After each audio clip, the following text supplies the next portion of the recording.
and graded cards. They carry parallel rookie, game used, and autographed cards in both modern and vintage. Have a collection you want to sell? We buy, sell, and trade. PCB Hobby on Back Beach Road, just east of Florida Linen. Call 850-320-8388.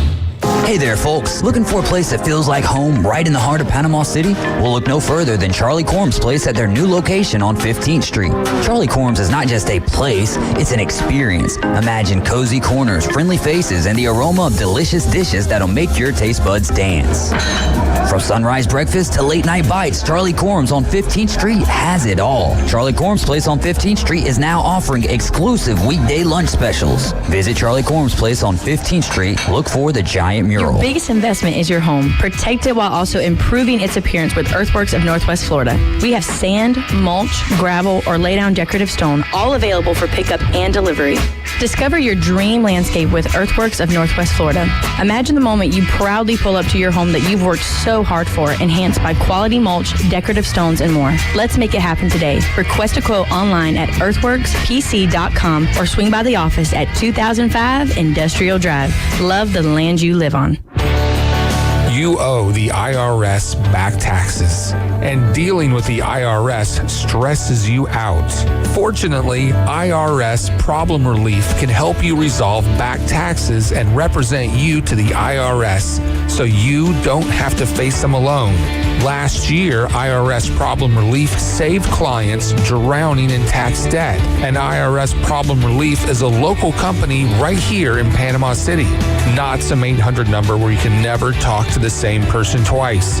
Put those problems behind you so you can focus on moving forward. Call Edward Corey with IRS Problem Relief, 850-784-8176. For a free consultation, call Edward Corey with IRS Problem Relief. It's 850-784-8176 or visit irsproblemrelief.com.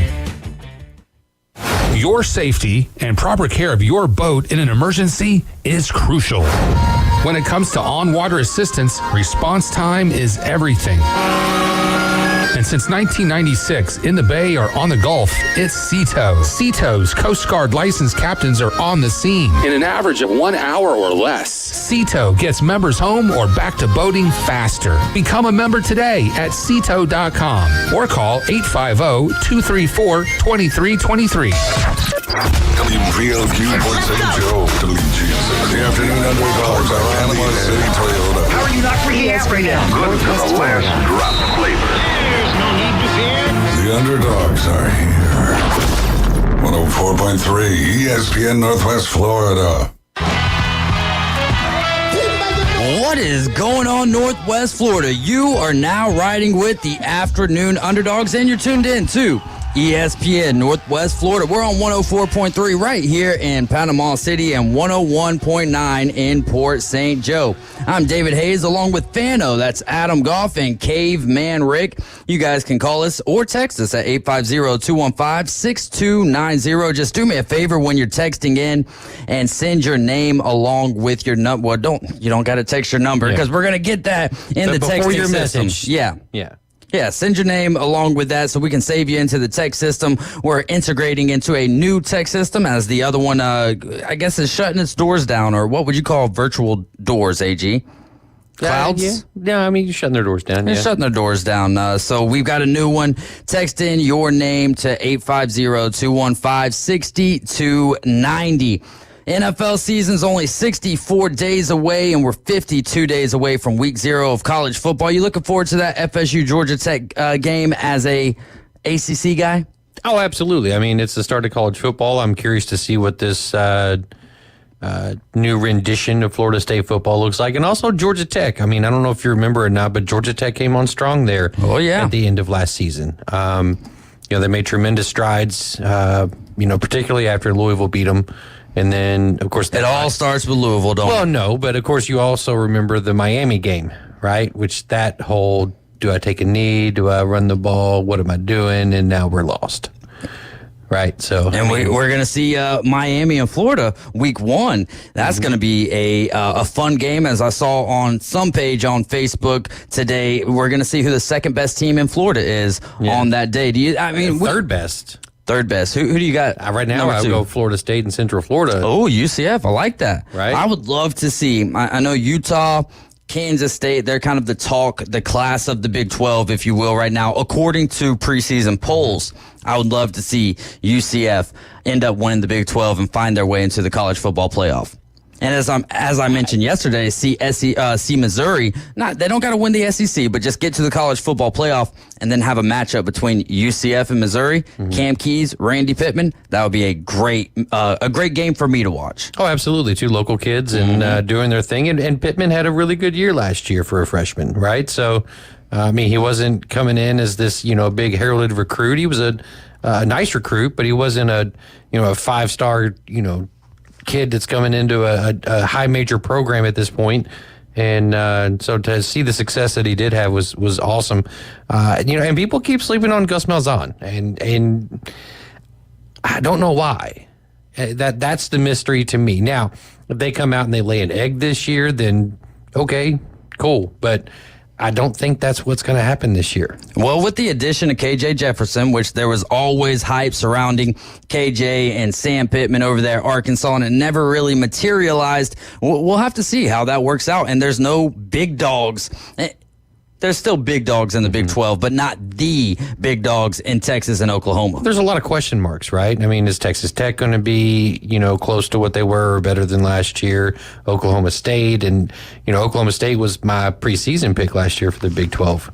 And then, of course, they got close. And then, Baylor is always, a question mark. How are they going to respond? Jimmy from on YouTube, he just chimed in. He said, "Go Tigers." Go Tigers. Man, which ones? Which ones are you talking about? Obviously, he's talking about LSU. It'll be interesting, man. I think this is a not do or die year, but this year determines whether or not Brian Kelly starts on the hot seat for next year. I don't know. Do LSU fans really have that belief that Nussmeier is their guy at the quarterback spot after having a great quarterback in Jaden Daniels last year, but the defense was so atrocious that they couldn't do nothing with it? Yeah, it's going to be. Brian Kelly is a great coach. What he was able to do at Notre Dame with the, grade restrictions and things like that. It was the right move, I think, at the right time for him to move to LSU, particularly because he wasn't coming to LSU right directly off of a national championship, right? So there was some really kind of lean years in between. So.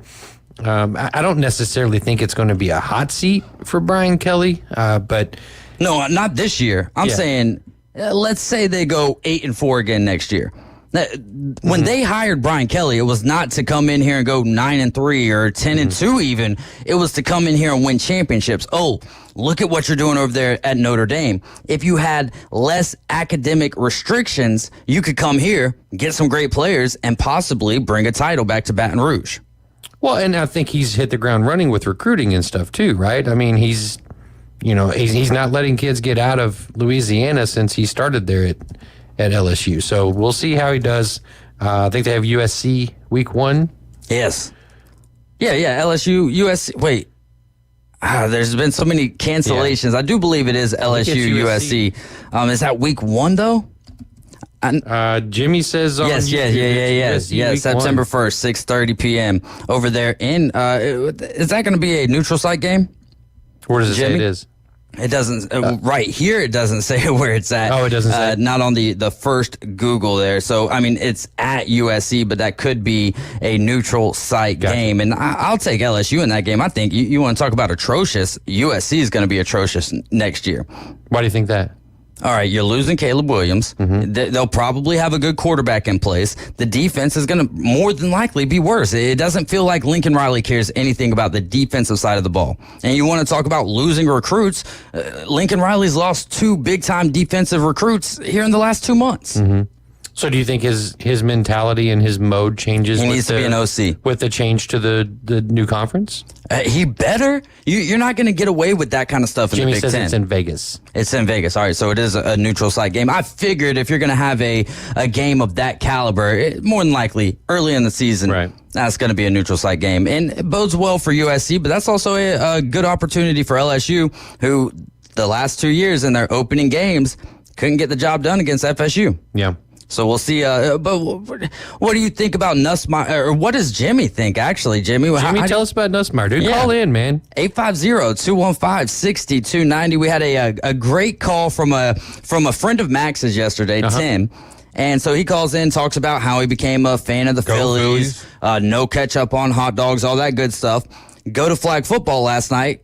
He's there at the game. He walks up to me and he's like, "Hey, David, I'm Tim calling in from the show earlier." I was like, "Oh, that's awesome!" And he had a really sweet, which I wouldn't say this very often, but his Philadelphia Phillies shirt that he was wearing yesterday was top notch. Yeah, top notch. And speaking of that, Team Dynasty yesterday. So Southern Elite Sports and the City of Panama City Sports combined their youth flag football leagues. And so we've been playing. Last year it was 7-on-7. This year, we've gone to 6v6. Well, the City of Panama City teams play 5v5. So I guess it's automatic. If you're playing the City of Panama City teams, you go to 5v5. All right, whatever, no big deal for us. And they also give us unlimited rushes. We could blitz as much as we want, and the quarterback couldn't run. We've got beasts all over the field, man, and especially at the linebacker position. So we didn't even get to play a full half of football yesterday, and that's no shade to the Buccaneers, who was the opponent. They played their hearts out. They did as best they could, but Well, when you take a team that is used to being really, really successful at a 7-on-7, and because of their speed and their experience and their coaching, you make the field way bigger for them, right? And then now you go down to 5-on-5.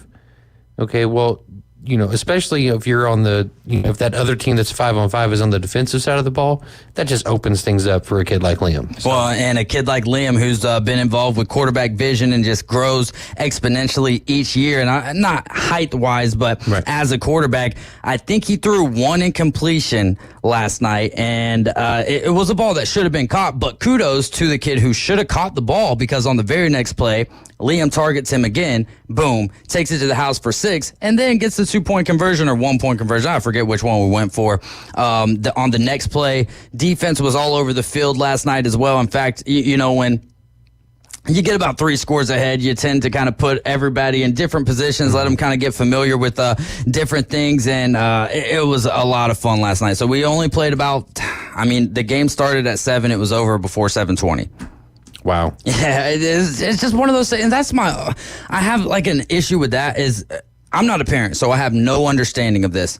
But if I got my kids signed up to play, sports or whatever, and we go to the park and we're only there for 20 minutes, it's like, I guess maybe they could look at it as a good thing. Like, heck yeah, we get to go home early. But it's also like, man, like we drove 30 minutes to get here and we were only here for 20 minutes. What do you got, Caveman Rick? Question about that. I just thought, all right, so how many kids are on your team? We have a total of 10, but only 9 were there last night. Okay, so 9. I was just last year we had 14, that was tough to juggle. That's what I was going to say. So number one, if you had enough players where you can basically play the bench players, that's another way, because you can let them get more time, and then the absolutely they're playing, or make them flip flop. If you guys got kids that just play offense and defense, maybe get them to play the opposite side of the ball. They can get some time doing that, and that way both teams are still playing, maybe somewhat competitively, and everybody's still out there having fun. I mean, I would have been down for whatever. I know the referees loved the fact that it got over early and all that good stuff. But here's an idea, right? So how long is the field? I think it's 50 yards. 50 yards, okay. And then, so your 2-point conversion and 1-point conversion, I'm assuming, is from like the 2 and 5 3, 5, and 10. 3, 5, and 10. Okay. Yeah, because you can go for 3 as well, I believe. Okay. Well, when it gets to that point, instead of just calling the game, especially if it's at 20 minutes, why not just, okay, we're gonna run plays now from the 7-yard line, right? And you've got 3 attempts, you got 3 chances to score it. And then go that route, right? So that way they're not running up and down 50 yards anymore. It's a little more focused. The kids can still get vital, practice, if you will, reps. But they're in reps in a game setting against kids that they don't often see. We'll bring that up to the people who make the decisions. I just follow the rules as they come along. No. Yeah, no doubt. I like the idea. Another thing I was thinking last night would be, all right, so let's say we had a couple of pick sixes last night. So it's like, all right, once we're up 3 scores, let's not even count that as a touchdown. Take it back to wherever we picked it off at, and then let us just run our offense. You know what I mean? Because there is those reps, though, that you look for, and the other team could use those reps as well, because playing people who's at your who's at your level or lower really doesn't sharpen iron. You know what I mean? They would benefit from that. Not, I don't think that at that point in time, the way that the score went last night, like, it's really not helping us unless we're making the right reads and doing the right things over and over and over again. You know what I mean? So it was fun though, but it's also for the kids. I think it's great on the winning side, right? But then there's the other side that's like, man, you kind of feel bad for what's going on the other side, because I don't know. It was tough, but youth sports, man, we got some great coaches coming on with us today. Jake McGowan, Tim Reed, they led the Lynn Haven Blue All-Stars 8U to the Dizzy Dean World Series over there in South Haven, Mississippi. They are going to be joining us today at 5 p.m. talking about their journey over the last 6 weeks, and we'll talk about the regular season. And then a big question I have for them, because I haven't gotten involved in it yet, but it is the one sport that I'm looking forward to getting involved in the most. What is the state of Bay County baseball, youth Bay County baseball right now? So I'm looking forward to that. We've got Alan Watson coming up at 4:20. We've got Lexi Griffin. She was a soccer player here at Arnold. Then she went to Southern Miss. She just hit the transfer portal over the break. Over, I guess it wouldn't be summer because she's already transferred, but we'll let her tell you guys where she is going to be taking her talents to next. And then 5:20, Sam Peebles joins us to talk a little Atlanta Braves. So what kind of great Ellie updates do you got for us, Adam? Because I feel like that's the only thing you ever bring up to me is, you see Ellie do this, you see Ellie do that. Like, no, I didn't. We talk about all kinds of stuff. I know. Real quick, Jimmy said he's at the store, so he can't call, but he said Nuss looked good in the bowl game last year. He thinks he will be good. So we'll see how LSU does. There we go, man. I'm looking forward to that game, though. LSU, USC, that'll be a good one. Well, on the Ellie front, now that you ask, he worked on his English in the off season, really kind of honing that in. It's still not perfect, but given where he was last year versus where he is now, MLB is starting to market him like crazy while he was in New York for the Yankees series. Just so happens when he's in New York, right? Well, they brought him into the MLB studios, and they're running all kinds of commercials and stuff with him, and really getting his personality and his charisma and his love of the game involved. So, and you see that. Take all the other facets out of the game. See him on the base paths, and he's got a ton of charisma. 100%. And so that was kind of cool. So now there's like 3 or 4 different commercials with him in it for MLB Network. And then, of course, last night, Yankee Stadium, he goes 2 for 4, I think, triple in the right field corner, and then he hits a 2-run homer, right-handed. So he had a triple left, and then a homer right. So he's up to 15 now. I think he's hitting like 260. He's starting to figure it out, which is scary for everybody else in baseball. But I'm happy as a Reds. But he's on the Reds, so. But I'm happy as a Reds. There's that. He'll be scared of one player, and the rest of the team's like, whatever. Right. I'm just messing with you. No, but it was a lot of fun. My buddy Fred was at the game last night in New York, and he's actually part of he's in, I guess I should say, the MLB official like Twitter and Instagram and TikTok. And so like Willie Benson, the right fielder for the Reds, handed a ball to his buddy's son, whose name is Jeter, by the way, and Fred was sitting there. Did he know him. Big Fred knew the kid's name because he was sitting beside him. Yeah, well, he was with him. I thought Will Benson knew the kid's name. No. All right, well, that's wild. But no, he handed him a ball, and then it said, this is why we love baseball or whatever. And so it was a really cool little advertisement. And my buddy Fred, who I've mentioned on here quite a few times, was in that little ad that they put out. So it was pretty cool. I feel like the odds of you getting on an MLB tweet or anything like that is a lot better when you're sitting on the front row of the outfield. Oh, 100%. 100%. Yeah. It's funny because I was watching him, anytime a ball went to right field, he's banging on the wall and stuff. When your buddies are going to games, like I remember when Caveman Rick, probably 2 years ago, you and Vince went up there to Atlanta to check out the Philadelphia Phillies. It was Sunday night baseball. Right after COVID, it was the first game in Atlanta where they let full capacity, and it was Mother's Day weekend. So when your buddies are going to games and you just so happen to be watching the game, do you try to look out for them, and how often do you actually spot them out? 100% you try to look for I would say Caveman Rick is the only time that I've actually ever seen someone at a game, and it's because of only one reason. My hat. He had a Philly Fanatic hat on his head. No, Trick. but go ahead. You have to know Stand that out? you're not. Well, there's that, but know that you're not on the camera. If you ever notice, when you're doing games, as soon as the people know they're on camera and they start mugging the camera, start waving and going crazy, that's when they cut, because they want some real fans just doing real kind of just normal fan kind of stuff. They don't want you basically acting in front of the camera. So me and Vince, we didn't know we were on, and from what we understand, we were probably on for a good minute maybe, because his mom noticed us, and from according to him, his mom's kind of out of there, and for her to notice us being on there, we would have had to been on there for quite a while. Okay.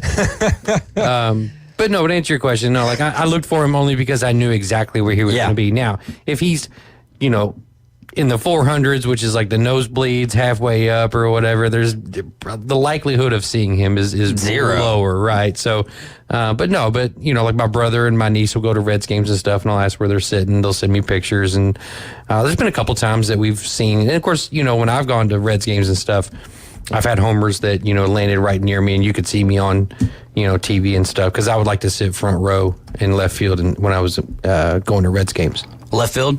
Left field, yeah. Why left field over any other particular part? These seats in particular, I kind of stumbled upon. It's section 104, row A, which is right on the wall, and then it's seats 23 and 24. There's an electrical box in left field. Oh, so you just charge your phone? Well, no, it's a huge electrical box, but there's glass panels that separate the fans from getting into that area, and so there's extra room in front of the wall. You're right on the wall. There's an aisle to your left and only one seat to your right. So it's essentially like private seating, but you're right there on the field. So it's pretty cool.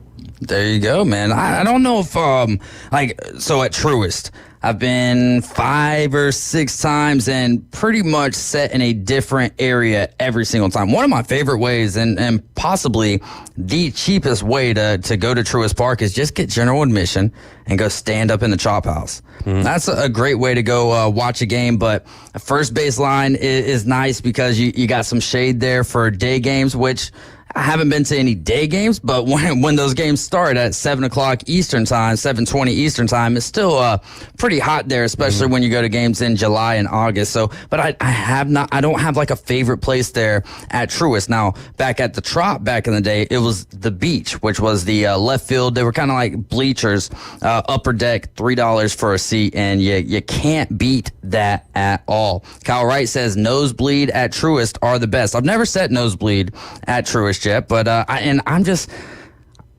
afraid of heights, man. So I like hockey games. I get used to it because I can't afford anything other than nosebleeds. But yeah, I don't like sitting up high, man.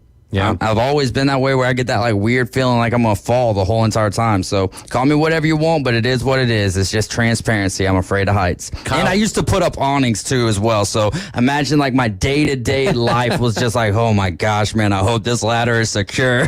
Kyle won't appreciate this, but the last U of L home game I went to was the Lamar Jackson versus Florida State game, and I was sitting really up high in the nosebleeds. What was the final score of that game?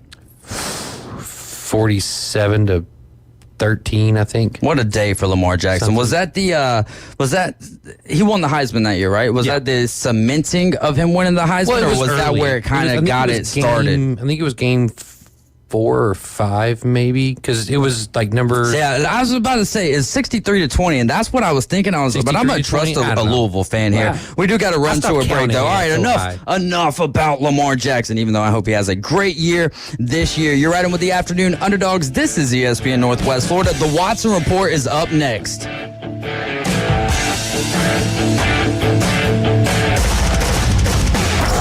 Your attention, please. ESPN Northwest Florida reminds you it's the law. It's the law. When there's a double red flag, stay out of the water, stick your toes in the sand, grab a cold drink, and listen to live sports. Swung on, miss, strike 3.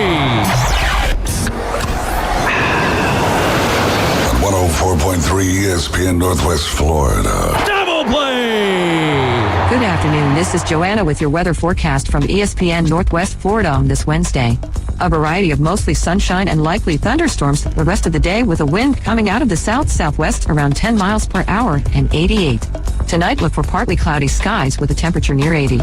Tomorrow, high around 88 and a variety of mostly sunshine and a chance of thunderstorms. This weather forecast is brought to you by Earthworks of Northwest Florida. Thank you for keeping that dial at ESPN Northwest Florida. Rely on it. Are you tired of hearing 2 weeks when you call to get your boat worked on? Hey folks, it's Chris Kramer with Kramer Marine and Outdoor, and we'll get you in and back out on the water as quick as possible. We're a full-line Yamaha outboard dealer and Suzuki outboard dealer, and we have master-trained certified mechanics on site. So if it's just an annual service, electronics install, trolling motor install, or all the way up to a full repower, we can take care of you. So stop by and see us in the corner of Frankfurt and 23rd next to Bill Kramer GM, or call us at 850-851-0453.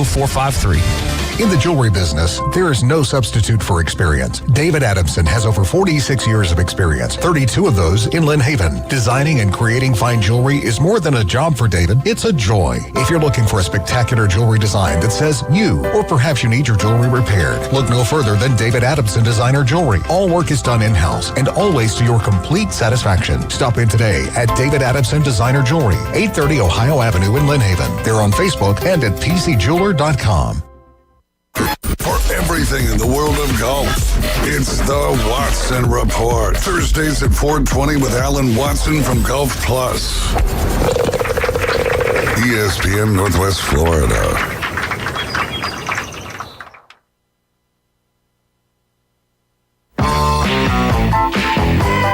Welcome back into the Doghouse. You're riding along with the Afternoon Underdogs. I'm David Hayes, along with Adam Goff, or as a lot might know him, Fano, and Caveman Rick as well. So this is like 3 weeks in a row that we've called Alan Watson, and for some reason the call just doesn't go through. So for 3 weeks in a row, we've got to have Alan Watson call us to give us the Watson Report. Alan Watson is the owner of Golf Plus, and he's going to be on with us shortly. Does he need to answer a trivia question before we let him on? We can do that. Do you have a golf trivia question? Not off the top of my head, no. That would be a fun segment to do with like someone who really knows their golf. It's just a fun golf trivia segment. But that'll segue us into the Watson Report with the owner of Golf Plus, Alan Watson. Alan, how are you doing today? Oh, man, everything's wonderful here in beautiful Bay County. What's going on with you guys? Just talking a little sports, and we're going to talk some golf with you now. I saw an article on CBSSports.com today that they were saying that DeChambeau is having a better year than Scotty Scheffler. There's been a lot of articles written or penned to this day about Scotty Scheffler having one of the greatest, up there with Tiger Woods, seasons in PGA Tour history. So my question to you, Alan, who would you say is having the better year? Is it Bryson DeChambeau or Scotty Scheffler? I would say it's Scheffler. I mean, 6 wins. Obviously they both have majors, but I feel like Scheffler's still having a better year. I feel like the competition is still a little better on the PGA Tour as well. It's hard to take anything away from the LIV guys, but I think it's a different attitude over there with sort of the guaranteed money and the team aspect and all that. And so I think with the PGA Tour still being a true every man for himself, mano a mano every week, I just think it's harder to win on the PGA Tour. And I think that, if you're winning at the clip that he's winning at and you're doing it on a slightly harder tour, then to me that's a better year. Yeah, I would agree with you, and the clip at which he's winning at, and then also some of the on the golf course and off the golf course things that happen, specifically, with the arrest and then with the protesters there on 18 a couple of weeks ago at the Travelers. Yeah, that's interesting. We've got the John Deere Classic coming up, though. Do you have any who would you have pegged? Give me 3 golfers that will do well in the John Deere Classic, because I have no idea who's even going to be attending this tournament. Yeah, I mean, I would, the guys that have been hot all year, I would be looking at. So Morikawa, I would be looking, of course, at Scheffler if he's there, which I think he will be. And then, I just blanked on his name, Xander Schauffele. Those 3 guys have really sort of dominated. But I'll tell you, there's this Batia guy, the left-handed guy, he's been coming on strong lately. And then I think you still got guys like Tony Finau kind of waiting in the wings to come back to prominence, because he was really popular and playing well the last couple of years, and then he's sort of fallen off a little bit. But I'm looking for guys like that to make a comeback. And I tell you what, I'm just been waiting, and I don't know if this is going to happen, but obviously I'm waiting for Jordan Spieth and Justin Thomas to sort of reappear on tour. I mean, they're there, they're playing, they're just not who they were a couple of years ago. And I think, especially after the Ryder Cup and all that, people are just kind of wondering, like, is Justin Thomas ever going to surface back to the top of the world of golf like he was? I mean, he has all the skills to be a top 10 player or top 5 player even, and it's just not happening, So it's interesting to watch who wins week in and week out, but for me, it's also kind of like, where are the guys that used to be incredible? Why are they not, still on top? So it's weird. Which of those names are that you just mentioned there are you more surprised at the fall off of in Jordan Spieth or Justin Thomas? I think Jordan Spieth, just because, obviously, like a lot of golfers, he came out of college super hot. He won. I mean, when he was 21 years old, I think that year he won like $21 or $22 million on tour. It was ridiculous. He won the Masters. He was just like, it was like lightning in a bottle. And obviously he was able to carry that for a couple more years. And we know that most people can't have an incredible year on top of an incredible year on top of an incredible year, like the way Scheffler has for the last 2 or 3 years. But Spieth, he's that guy that everybody wants to root for. He's just kind of that all-American boy. And what's really sad is when you watch him play, it's like he just gets in his own head. He yells at himself. He's very, vocal out on the golf course. He just doesn't seem to be able to handle the mental side of golf the way Scheffler and some of those other guys, you don't hardly ever see them say anything to themselves, or they don't yell at their caddies. I'm not saying Jordan yells at his caddy, but I'm just saying, like, it's more like they just go about their business, good, bad, or otherwise. But then you see Justin Thomas and Jordan Spieth, guys like that, where they just seem to be in their own way, and they just look like head cases right now. So not that I could handle the pressure, but geez, they have the talent. So. Yeah. Hey, Alan, AG here, man. We appreciate you coming on as always. Obviously, with Spieth and Justin Thomas, golf is better with them playing well. It's better when its stars are doing well, particularly on Sundays. And of course, I'm rooting for Justin Thomas. He's from Louisville, so and you should be Roll Tide, absolutely. Crimson Tide. Sorry, I lost my train of thought here. Boston Tim sent in a question, and we'll just go ahead. We'll go with Boston Tim's question here. If you could change one rule in golf for all levels, what would it be?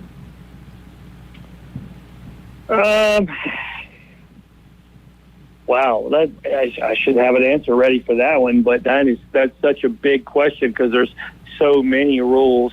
For example, a couple of rules I think that they've kind of tweaked or, changed it at some levels, maybe not all, is, there's no out of bounds in between holes, right? So if you have holes that are parallel to each other, you can't make it to be out of bounds in between those two kind of things. And then, grounding your club in the bunker, is that something that is doable? Because in the European Tour forever, it was okay to ground your club in the bunker. But on, PGA Tour, it wasn't allowed. So, yeah, I think that's a good one. No, I think that's a good one. I mean, I think the grounding the club thing, because I've seen a lot of guys over the years that when I'm playing just casual rounds, and they just don't even kind of realize what they're doing. Mm-hmm. They just take a little practice swing, or maybe they, brush a little bit of sand away. I think as long as you're not trying to build a stance, or you're not trying to build push the ball up onto a little pedestal where you could slide the club under or whatever. As long as you're not trying to change the position of the ball and how it's resting, I think, testing the sand is probably not the worst thing ever that could happen, because sometimes you have wet sand from rain, or sometimes you have different sand conditions from tournament to tournament. So, I think that's something that definitely would help, especially the amateur golfer, to sort of get a feel for what they're dealing with. I'm I'm pretty happy with most of the rules of golf. I like the change that they made last year, where you have to drop from your knee instead of dropping from kind of shoulder height when you have a penalty drop. Because that's a rule. Oh yeah. I always thought it was just they were trying to, lessen the impact as much as they could. Yeah. They did, though, because when you're dropping from on high, the ball was hitting and then just ricocheting and bouncing and going everywhere. So by coming up with a lower drop point, you end up with the ball not moving as much, and also you get a more pleasant lie, because if you drop it from on high and that thing hits, it could plug, or it could it could sort of settle down or bounce away. So I mean, I think typically the penalty shot is penalty enough. So we shouldn't try to make it even worse from there. My handicap just increased 20 points. So I'm saying the pros make it tougher, man. Drop it from up high, because that ball is coming from up high. Make it as normal as it would have been flying down in that spot. Right. Get a ladder, and then if it does get embedded a little bit, so what? You're a pro. Deal with it. Well, the problem is you only have 2 club lengths from the line, or let's say you went in the water or something. You got 2 club lengths. So the problem is when you drop from on high, that thing may bounce and roll right back down into the water again, or whatever the hazard is. So I think that's why they did a lot of that. But anyway. Alan, do you have any advice to gain confidence on the course? Well, I think the way to be confident on the golf course is to stay within yourself. I mean, we talk about professional athletes all the time, and they have a skill set that most of us will never even come close to, but yet we expect so much from ourselves when we go to the golf course. We see them play, and we get inspired, and we go, okay, well, I can do that, or I want to do that. And so too many times people get mad because they missed a 3-footer, or they get mad because they couldn't get out of the bunker in one shot, or they get mad because their drive doesn't go as far as their friend or whatever. And I think just sort of staying with yourself, understanding where you're at in your game, where you're at that day, I think that is a much better way to be confident and to say, okay, I'm dealing with this injury, and so I know I'm not going to hit it as far, or I know the last couple times I played, I really struggled with my short game, so maybe I'm going to try to focus on that today. But just having a realistic understanding of your skill level, where you're at that day, the conditions. Maybe it's a golf course you've never seen before. So going in there thinking I'm going to set the course record is probably not the best plan, or whatever. So that's what I try to do. I think over the last several years, as I've worked more in my business and gotten to play golf less, it's actually allowed me to go to the golf course with a better attitude, because when I do get to play, it's very exciting. I don't get to play that often, so now I'm happy that I'm finally out there. And yes, I want to play well, but also my expectations are more realistic and maybe lower because I haven't practiced enough, I haven't played enough, and it just allows me to be happier on the golf course. And if you want to call that confidence, then let's call it that. Alan, one quick follow-up. Does it give you confidence when you watch, PGA Tour, Live Tour pros out there and they hit worm burners or they skull one or anything like that? Because it gives me confidence, because it's like, well, if these guys can do that, it's okay for me to do it too. Absolutely. I mean, it doesn't give me confidence in the sense of it extends a sense of realism to the game. You understand that even the best players in the world sometimes get distracted, or sometimes misstep, or just, raise their head up, do the wrong thing. It's just part of the game. Nobody's ever going to, at least we haven't seen it yet, nobody's gone around the golf course and hit every single shot exactly the way they wanted to, made every single putt. And so until that day comes when somehow somebody achieves perfection, then the rest of us can kind of go out and play knowing that it's okay to not play perfectly. Yeah, polarizing sports here, but fans have those unrealistic expectations when it comes to golf, and thinking that they should be doing better than what it is that they're doing. Same way with a lot of people who watch MMA and UFC, right? Like, oh, I could get in the ring with that guy, and oh my gosh, shut up, bro, shut up. You haven't even trained in ever, so good luck with that. GPS watch or a laser finder is the better accessory according to yourself? I use a laser. I think the GPS is great, especially if your hands are not steady enough to hold a laser, or if you just want to see more information. I think GPS is great because a lot of them will show you where the trees are, how far you can hit it through a dog leg, where the water is, etc. Especially if you're playing a course you've never seen before, having some of those GPS devices either on your phone or the handheld devices that they sell, those will oftentimes, give you flyover views or cartoon-looking, digital views of the hole, and then you kind of understand what's coming up, where a laser can't do that for you. It can't tell you what's around the bend. But for me, with the laser, I like the ability to get a dead-on exact number to the pin, maybe get a number to the front edge of the green so I know what I've got to carry, things like that. I mean, if there's water and I don't want to go in it, I might need to know what the number is. That kind of keeps me short of that. So for me, a laser is quicker and easier. I just shoot the things I need, and I don't worry about the things that I don't need. But GPS is great, too. I mean, we sell way more lasers than we do GPS, so whatever that tells you. See, that's the difference between Alan and amateurs like us is he sees the water and knows how far to go over it. We don't even look at the water because as soon as we do, we know it's going in there. Yeah. That's a great point there. And, okay, we got a couple more minutes here. If you were on the tour, PGA Tour, Live Tour, I don't care, you pick the tour, who would be your top 3 choices for your caddy, to be your caddy? Well, my wife thinks that Michael Greller is the best-looking guy on tour, caddy or player, and that is Jordan Spieth's caddy. So I would take Michael Greller just to make her happy. And then I think that, Joel Damon's caddy seems to be a really great guy. Obviously he ingratiated himself to a lot of people on the Netflix show, and he just seems like a down-to-earth guy. And then I think, honestly, Bones Mackay that is now doesn't caddy anymore. He just does pretty much doesn't caddy anymore. He mostly does the golf, announcing and all that. But he was Mickelson's caddy forever, and there can't be anybody that knows more about all the different tour stops and knows about, all the different conditions and everything than Bones, because Mickelson was so detail-oriented in the way that he played. Even though he's a little bit of a freewheeler, he always wanted, he was kind of like DeChambeau before there was DeChambeau. He wanted every number. He wanted to know, okay, what if I spin it? What if I don't? What if I do that? He had to know everything. So I know Bones is probably the man. If you had to teach a college-level caddy class, he should be the teacher. Right, say Chris wants to know. We both exhibited some patience and then both jumped the gun at the same time. Right, State Chris wants to know: would you rather have the distance always be correct, or be able to have the direction always correct? Well, I mean, I guess we're talking about hitting a shot. I mean, I guess that's what he means. So if I'm hitting, let's say, a 7-iron into a green, distance versus direction.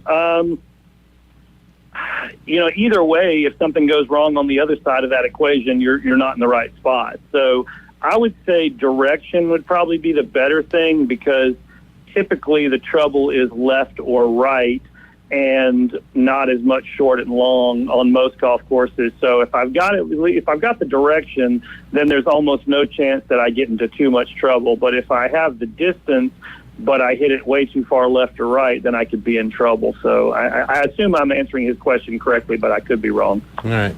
Alan, give us one product we are loving at Golf Plus right now. Well, we just got in the Rhapsodo launch monitors. They're amazing. We're really excited about these.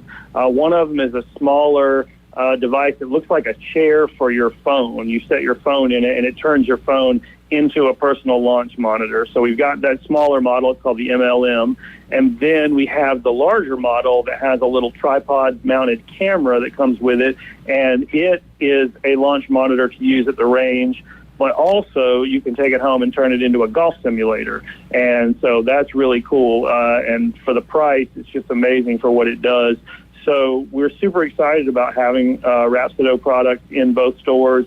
And I think it's one of those things where if you're somebody that wants to practice with a purpose, or you just want to have some fun, maybe you don't have time to go to the course a lot, you want to set up a home simulator, but you don't have a huge budget, this would be a way to do it. So, yeah, definitely come check those electronics out. Alan, thank you so much for giving us some of your time this Wednesday afternoon. Normally we have you on Thursdays at 4:20, but we'll catch up with you next Thursday, my friend. Have a great rest of your evening, and happy 4th of July as well.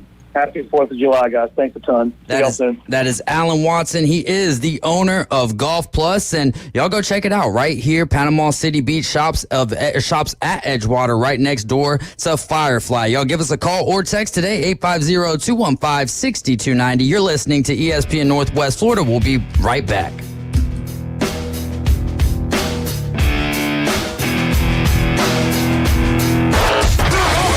ESPN Northwest Florida.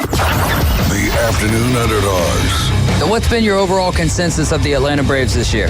The ball isn't flying as far, so they're not hitting as many home runs. And 10 games over 500, never looked so far back in the NL East. Justin is our big winner here to head to Truist Park to see the Braves and Phillies. 4 to 6 weekdays. 104.3 ESPN Northwest Florida. Good afternoon. This is Joanna with your weather forecast from ESPN Northwest Florida on this Wednesday. A variety of mostly sunshine and likely thunderstorms the rest of the day with a wind coming out of the south-southwest around 10 miles per hour and 88. Tonight, look for partly cloudy skies with a temperature near 80. Tomorrow, high around 88 and a variety of mostly sunshine and a chance of thunderstorms. This weather forecast is brought to you by Earthworks of Northwest Florida. Thank you for keeping that dial at ESPN Northwest Florida. Rely on it. Do you have a car sitting around you want to get rid of? Then here's a great idea. Donate your car and help veterans and their families. Yes, one fast call to the Veteran Car Donation Program and we'll come and remove your car for free. Fast, free towing, and 24-hour response. You can donate most cars, trucks, or SUVs in most conditions. The proceeds raised goes to help active military, veterans, and their families, and you get a tax deduction. All you need to do is make this free call. Get rid of that old car and help the vets. We make it easy. Make this free call now and book your fast and easy pickup. Call the Veteran Donation Program now. Donate your car and help veterans and their families. Operators are standing by. Here's the number. 800-932-1176. 800-932-1176. 800-932-1176. That's 800-932-1176. Now back to the most dangerous afternoon show on terrestrial radio. It's dangerous. It's illegal in 5 states. The Afternoon Underdogs. 104.3 ESPN Northwest Florida. And we are back. This is ESPN Northwest Florida. You're riding along with the Afternoon Underdogs. I'm David Hayes along with Adam Goff and Caveman Rick. And we're going to have Lexi Griffin here in a minute on the line or in the building with us. But just came across something on Twitter, which is the 2024 All-Star Game jerseys. First thought. What was your first thought? Well, first thought was they were honoring the Negro Leagues with the jersey, with the muted colors and the fonts and just kind of like that old rustic kind of look and feel. I don't know about feel, but to me it feels like that's maybe what they were doing. But it is in Texas, in Arlington, so it could be a Western theme. But to me, with the integration of the Negro League stats into Major League Baseball stats, it makes sense that it would be more of like a Negro League kind of homage, if you will. If that's the case, then they do get a slight pass. But the only thing that is representative, in my opinion, of the Negro Leagues there is the font. Outside of that, you got like pink or a little blue stripe there as well with a little bit of pink or I don't know what another color for salmon, something like that. Yeah, there you go. I think they're atrocious though, man. And here's the other thing for all of these All-Star games. Wear your own jerseys, man. It looks so much better seeing a field full of different jerseys out there, and I'll stand by that forever. Do you like that? I'm with that during the game. Yeah, okay. Home run derby and whatnot. When it's home run derby or they're doing warm-ups or things like that, anything that's all-star game-esque, right, in that periphery, if you will, I'm fine with the warm-ups. Now, we've never been happy with, all-star game jerseys, if you will. The last one that I can remember that was even remotely good-looking was Anaheim when it was out there, because I have a Joey Votto one that's like that, but it's very basic, right? It's not extravagant, it's not flamboyant or anything like that. But yeah, I'm with you. I think during the game, it's cool to see them out there in their actual uniforms, having in like an all-star game patch and an all-star game patch on the sleeve, on the hat, things like that, represents your team, right? You made it to this point in this game based on what you did for your team. At the very least, kind of like wear a your own segue. hats. It's kind of soccer-esque, I think, some of those jerseys too, in a way. What makes you say that? Just like the design. I'm looking at a couple of them right now, just the way they're looking. Like, he got that kind of offset stripe, and it's just, I think a lot of like teams are going that route. Like when the Rams redid their football jerseys a few years back. The IKEA jerseys. That kind of gave me that look and that feel too. And I think a lot of, like teams are kind of rolling with that look now because it's a little different. Well, Lexi Griffin is in the studio with us. She graduated from Arnold, 3 years ago now, going into your junior season. Had a great career over there at Arnold, then 2 seasons at Southern Miss, 18 games as a sophomore, starting there with, and then 1 goal against Troy back in September of 2023, just last year. And now you've hit the portal. Where are you headed to next, Lexi?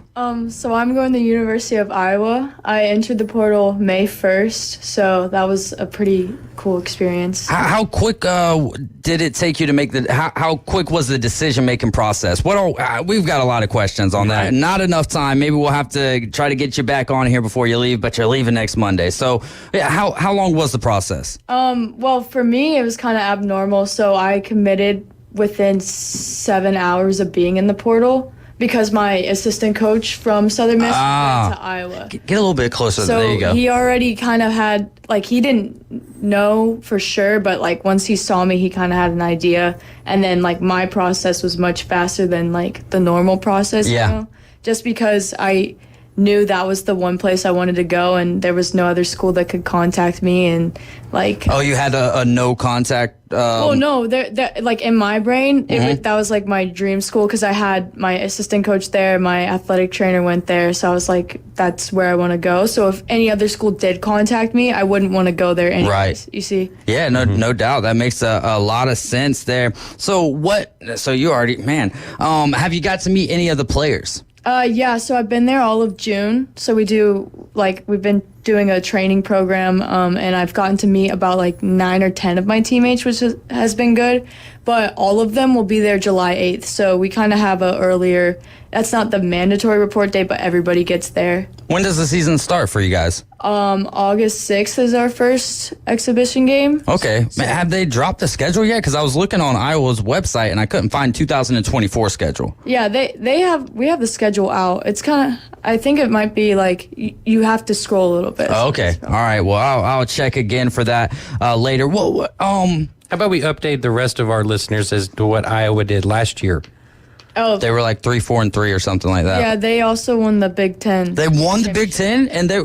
So you already knew that, because I was I looked at the standings. They were kind of middle of the pack. No, they won the Big Ten. Good stuff. Yeah, they were. Did you research that? Because all right, so now I got to throw you under. No, we're not going to go that direction. So that's awesome though. Joining the Big Ten champions now. How is their tournament a lot like the other tournaments outside of college football? But college basketball has a plethora of teams. College baseball. What does the soccer tournament look like? It's pretty similar. So you have, obviously you do your conference play, and some teams don't make it, but you go how you're ranked. So I was actually ranked 8th. They were the 8th seed, so they won as the 8th seed. Was kind of a unusual thing, but so they have the NCAA tournament kind of works the same as other schools too, or other sports. You have your conference winners, they get the automatic bid, and then it's kind of if you're in the top 25, it's the same pretty much. So Arnold, Southern Miss, now Iowa. Are you excited about the weather up there that you're going to be dealing with? Not at all. I had to ask them what a snowblower was. All my teammates were talking about a snowblower, and I was what is that? We got gas blowers. Yeah, I think of it as a sand blower. That's what they showed me a picture, and I was what the heck? Never seen that in my entire life. But luckily, I don't have to use that. We have people that help shovel in front of my apartment in the snow. So, but I'm not ready for that weather at all. What are some of the recruiting differences between a mid-major team like Southern Miss and then a D1 school like Iowa? Or not D1. Power 5 school. Yeah, there's a lot of differences. I mean, again, like my process was kind of different, but one of the biggest things is Iowa has 4 different coaches on their coaching staff. Southern Miss we had 2. Okay. And my fall semester. So, like, you get a coach for each position on the field, which is really nice. So, like, when I was getting recruited, the defensive coach was really talking to me. And then I obviously talked to the other coaches, but, like, you get kind of more of, like, a one-on-one recruiting. Yeah. Kind of, it's a different style. I don't know. It's definitely, like, I don't know. Everything's different, too. I mean, the stuff you get at Big Ten level is different. So 7 hours in the transfer portal.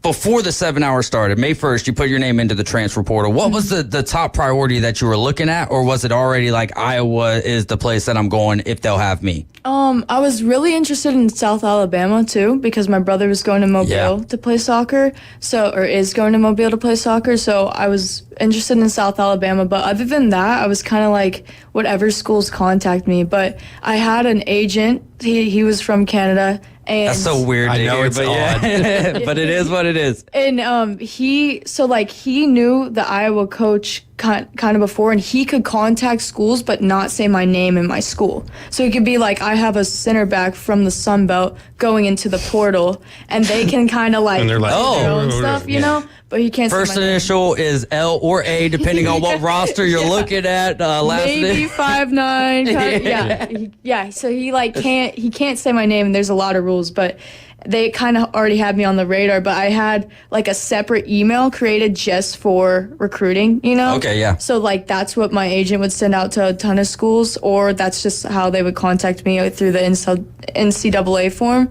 So like that email filled up pretty fast. Like I was in the portal 9:30. I was getting emails at like 9:35, and then like just a ton throughout the day.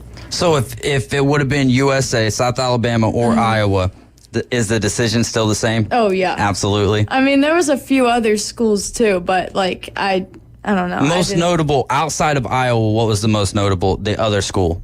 Ohio State. Are they garbage at soccer or something? No, or? they're good, but they contacted me after I already committed. Oh, yeah. But not that it would change anything. Yeah. Like that was the thing. Like if it was like a thing where I was like, oh, I want to see my options, I would have waited. But yeah.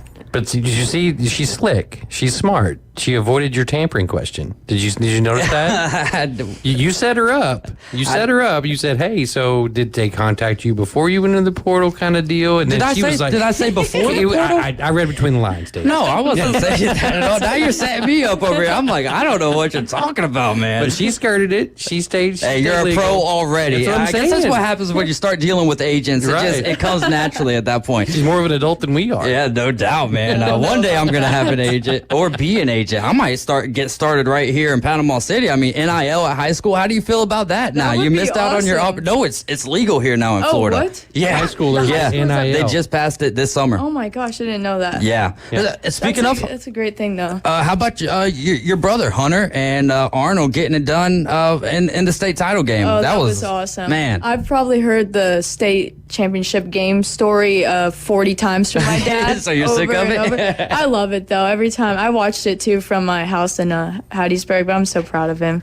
He's awesome. Yeah, I was actually at my mom's house in Middleburg, Florida, which is like right around Jacksonville. And I wasn't watching the game. I was just watching the update on Max Preps because I ran into your dad at a rest stop on the way down to go see my mom. He's like, "You going to the game too?" I'm like, "No, I'm going to see my mom." I was like, I honestly kind of forgot that the game was even going on today, you know? And then so I thought about that, and he was giving me updates, and so I'm like, well, I'm just going to watch Max Preps then and see where we can go. But what are your soccer goals as a junior going on to a new team? I mean, it's kind of, I have a lot of goals right now, but I'm trying to take it one step at a time because obviously Sun Belt to Big Ten, there's a big difference.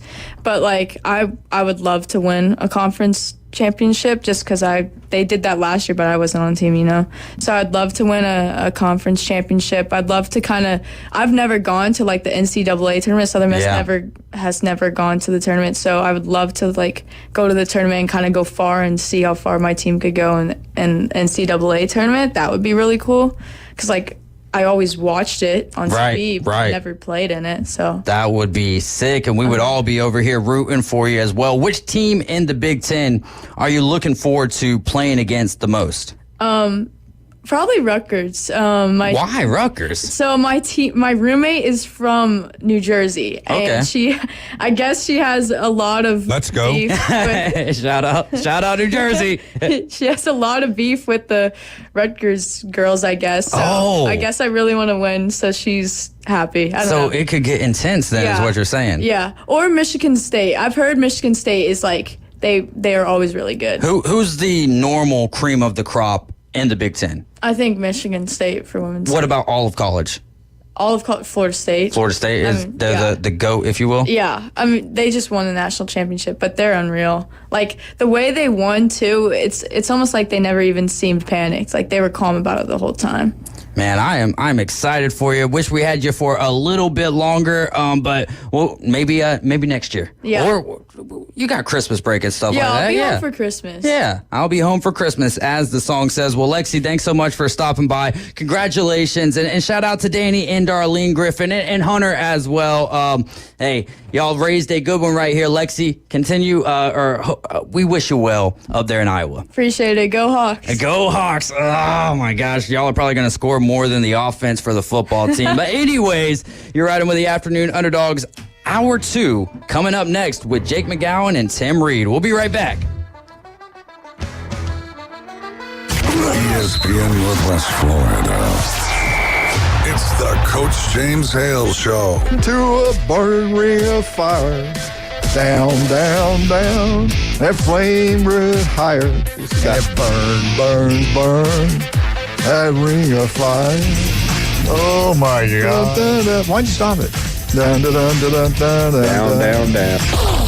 Weekday morning 7 to 9. ESPN Northwest Florida. Good afternoon. This is Joanna with your weather forecast from ESPN Northwest Florida on this Wednesday.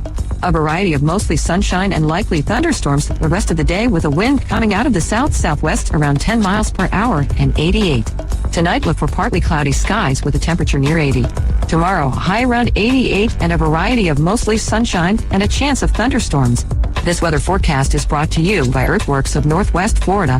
Thank you for keeping that dial at ESPN Northwest Florida. Rely on it. As a realtor, it's important who you choose as your title company. May we suggest South Oak Title? Their offices are modern, comfortable, and state-of-the-art. South Oak Title can close transactions in any location in Florida, Alabama, and Tennessee. Their free mobile app allows realtors to deliver a net sheet in seconds. They provide mobile closing services to accommodate buyers and sellers. Their offices are beautifully decorated, state-of-the-art, complete, safe, and secure. South Oak Title, creating a better title and closing experience through technology and tailored service. Visit them online at southoaktitle.com.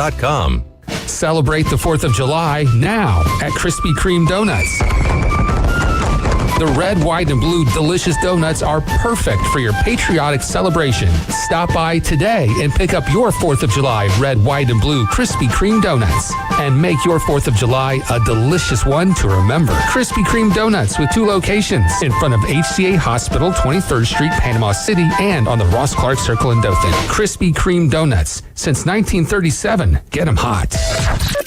WPLQ Port St. Joe. WGSX Lynn Haven. Powered by Panama City Toyota. ESPN Northwest Florida. From the pros to the future pros. We're your home team station for home team sports. Now back to the Afternoon Underdogs. ESPN Northwest Florida. We are back. It's hour number 2 of the Afternoon Underdogs. You're listening to ESPN Northwest Florida, 104.3 right here in Panama City and 101.9 in Port St. Joe. I think I've went a whole hour without talking about the Atlanta Braves and the game that they have tonight. Hopefully they can bounce back after a 5-3 loss to the San Francisco Giants last night. Chris Sale on the mound, though, so That does fall in our favor. I think he's been a strikeout machine as of late and has entered his name into the Cy Young race. But 6:20, first pitch tonight, 6 o'clock. The coverage starts right after the Afternoon Underdogs. And now we have some great coaches in the building with us, great human beings in general. We've got Jake McGowan, who was the coach of the Lynn Haven Dingers, and Tim Reed, coach of the White Sox, but more importantly, coming together for the well, I don't want to say more importantly, but coming together for the Lynn Haven All-Stars, the blue team, right? Correct, yeah. All right, 8U there, and astonishing stuff, man. So let's start with what this team's finishing third overall at the Dizzy Dean World Series. What does an honor like that mean to you guys? Whoever wants to go first. I think the coolest thing was it started 6 weeks ago, and we came together. We had Lynn Haven has an 11-team 8U division. We ended up picking 2 all-star teams for 8U. They had one for 10U, 2 for 10U, 1 for 12U, and then 1 for 14U. And we had our 2 teams. The players from our team came from 4 teams of the 11, and then on the other team, which one was called blue, one was called red, they had a bunch of players from different teams, so the talent was very, very spread out. And we played a couple tournaments, and then we ended up winning our state tournament, which just to show you how competitive Lynn Haven was. The league, my team was the 1 seed going into the playoffs for league, and we almost lost in the first round, and there was probably 5 teams in my mind that could have won it. And the state championship game was both Lynn Haven teams of the 6 different associations that were there, or different leads. So it was a pretty awesome experience. And Tim, how about for you? What does that honor mean to you? We played on a softball team together, and you kind of got the nickname "Kids Got a Game." And hey, look, it worked out for you, right? So how about this honor for you? Definitely. All those kids got a game nights, and it all paid off. It all definitely paid off. We couldn't have asked for a better experience and an ending to my final 8U season at coaching, and all the boys just showed out. Yeah, man, that is some great stuff. Barrett chiming in says, Benjamin says, hi, Coach Tim. He said he's going to miss playing under an amazing coach. And I'm sure that is obviously we're still here in Panama City together, but that is a sad thing. My first experience coaching was last year with youth flag football. And man, it's a very special thing. And to some of the guys that we had on the team last year are no longer with us, and you're like, man, you get to practice for that first one. It's like, daggum, it kind of sucks that they're not here with us, but man, great job. So go ahead. I was saying, how many teams were actually in the Dizzy Dean? 18 in our division, which was hands down the most. They actually had to split it into 2 brackets over 4 days of play. So we had a bunch of teams in ours. There was anywhere from like 8 to 12 in the other ones, but the 8U was, they had 6U, 7U, 8U, 9U, 10U, all the way to 14 or 16U. I mean, it's a beautiful complex. It's like 20 turf fields, each little section. Like we had 5 fields, and for our little section, a few were designated 8U. So, but 18 is a lot. I think there was 6 or 7 entered like 2 weeks before the tournament, and then teams just started flooding in.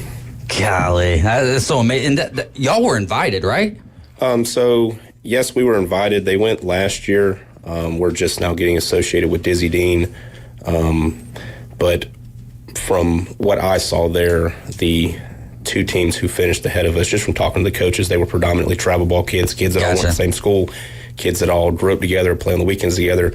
I think of the 12 kids we have, the only 2 that were playing travel ball prior to All-Stars was actually during All-Stars, and it was 2 7-year-olds that only played 3 tournaments just to gain some experience. We had 3 7-year-olds and then 9 8-year-olds. Is it wild to see the competitiveness at 8U? Like, from what I see, they look pretty talented. Yeah, I would catch myself during the 6 weeks being, I don't want to say hard on them, but I expected a lot out of them, and then I would slow down and I'd get home and think, even as many tournaments and All-Stars as I went to as a kid, we were not to that level at 7 and 8 years old. I mean, it's mind-blowing to see what they're doing. Like, I really expected them to make every play. It's not realistic, but they had the ability to do it. And, I mean, it just goes a lot to what they're doing at the house with their parents and the coaching they're getting. And it was amazing to witness. How did y'all form the coaching staff? I know y'all had four coaches, right, on the staff. How did that come about? Good. So to start, we had to do a tryout for the kids. Yeah. Once that tryout was done and figured out, we figured the team out, and then after it was a pretty gruesome tryout and stuff. We did as best. How many did y'all have show up for the tryout? It was in the 40s. 44 to 45 kids. My goodness, man. And it actually worked out to where the four head coaches became the four-man was the head coach of the four teams that made the team we coached. So it actually fell into place, which, in my opinion, made it very hard because the other two assistant coaches, which were a big part of this, which is David Wall and O.J. Davis, I never coached with them. I've actually never coached with Tim. Now, Tim and I both coach baseball, basketball, football. We've never joined. We've always coached against each other. And we've played softball together. So I had a little bit of understanding of how Tim did things. But, I mean, it was learning the kids. It was also learning the coaches on the fly. I mean, in 6 weeks, y'all had to build everything essentially from scratch. You knew a little bit about, the majority of the kids, being able to see them playing against each other. But talk about that process. I mean, what goes into building chemistry in a short term like that, 6 weeks? I mean, how much work did y'all have to put in? It was a lot of work. It all starts at the top with the coaches. Everybody has their own philosophy. One coach coaches this way, one coach coaches this way, but the communication between us from the beginning all the way to the end was top notch, and that's why the team grew as fast as we did. And then getting the kids to buy into our philosophy, obviously shuffling around positions they've never even played. Whenever you make these all-star teams, you primarily have 12 infielders. Yeah, right. That makes sense. That makes sense. Primarily now you got to get a shortstop to learn, or not to learn, but to go out there and play center field without an attitude. That's primarily how it works in 8U. And some of the kids have played outfield, some of them haven't. But just finding their little niche in what they do good, what they need to work on a little bit, and all of them just grew tremendously. Man, that is awesome. A few more texts here. Annalisa saying Mason had the best experience with his two favorite coaches, Tim Reed and Jake McGowan. Don Owen says best coach, Jake McGowan. Paula says Coach Tim cares and treats all the kids the same. Man, great raving reviews here for you guys, and of course, which is well hard deserved with baseball moms. Cool. Well, right? Baseball moms are a different breed. They are. Oh yeah, let's not go down that road. Tim, so Jake, you nominated Tim to be the pitcher, right? When you were pitching, did the nerves grow along with the stage that you guys were playing at? So you're in the state tournaments, and or was the Battle of the Bridge first, and then the state tournament, and then so you know each the ramifications are growing. Do the nerves grow along with that? They do, but as they're growing, it's just something I had to do is just hone back in and just realize, hey, this kid is really relying on me. I'm not relying on him. He's relying on me. And I just calm myself down and get back to it. After all of I've played in high intense championship games, and then each stage, like you said, it just grows and grows and grows. The biggest thing is just getting zoned back in and just giving them the best chance they can. And then also kind of learning where those kids like the pitch. They're not going to be able to tell you, right? Especially at 7U, 8U. But man, that's something. And then you have your guys, the White Sox, right? You're doing that through the course of the regular season, and then you get there to this to the All-Star game or with the All-Star team, and you've got how many? 12, 15 kids? 12 kids. 12 kids that you got to kind of learn the strikes or learn their tendencies. Yeah, their tendencies. That's their blue and red boxes. If we're playing MLB The Show, Battle of the Bridge though, that is a great idea. I love that. And this was the first annual one. Correct. Yep. So who kind of do y'all know who came up with that? Is that like a Lynn Haven thing or? I don't know how it came of, but before we go too much further, the person I probably think that had a big role in it is Justin Ward, who's over all of the sports at Lynn Haven. Nice. We have a lot of different leads in town, and I grew up playing in one place. I actually started T-ball there, and then I left to come over to Lynn Haven. And the things he's done is just has moved mountains for Lynn Haven, and we made it as far as we did a lot due to him. But it was something that he had told us was going to be a 2 out of 3 series. We went to them once. They came to us. If it went to a game 3, we'd have played again at Lynn Haven. We won those 2 games, got a pretty awesome trophy, probably the coolest trophy I've ever seen. And that will stay at Lynn Haven on the at the complex on 390 for everybody to say it's where our World Series trophy will be. So I'm sure he had a huge part of it. He wasn't the whole reason, but he did a lot for us and does a lot for Lynn Haven sports. I mean, it's growing year on in. We have kids on a waiting list every year, and it's just a matter of do they get enough coaches. I mean, an 11-team 8U division is crazy. We're the only league that I know of that only plays our own league. We don't have to travel anybody. Right. So, yeah, because I went to a couple of Liam's game, which is Ryan Mulvey's son, and he plays for they were playing at Sudeth Park, but this particular game was at I call it Oakland Terrace, a little mini field. Right. What's the Mid-City, I think is what they call it. And they were playing against Callaway, and I was like, oh, that's pretty cool that, Callaway is playing Panama City. I really like that idea. But Lynn Haven, man, how recent is the update to the park? Because I just started playing softball over there this year, and, man, it looks great over there. The update to the park happened within the last 2 years. Wow, phenomenal. They finally finished it. They finished the gymnasium. They're constantly adding more and more and more. There's more updates to come there. But like Jake said, it's a huge thanks to Justin. He's been a huge part, and he's doing it right. He's keeping all the right coaches. Everybody in the league's just growing and growing, and the talent's showing, obviously, with how well we just finished. It's just everything's working out.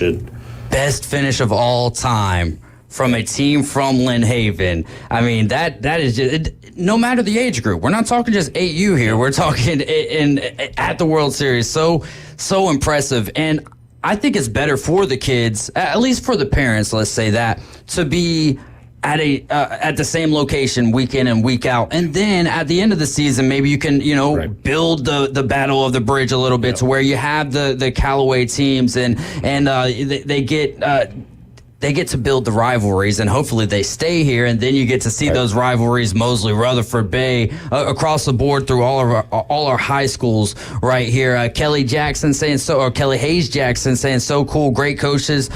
Chelsea saying Hudson and Madeline said, "Whoa, Daddy, you're famous." That is awesome. Which you shared you posted a post. It was a while back.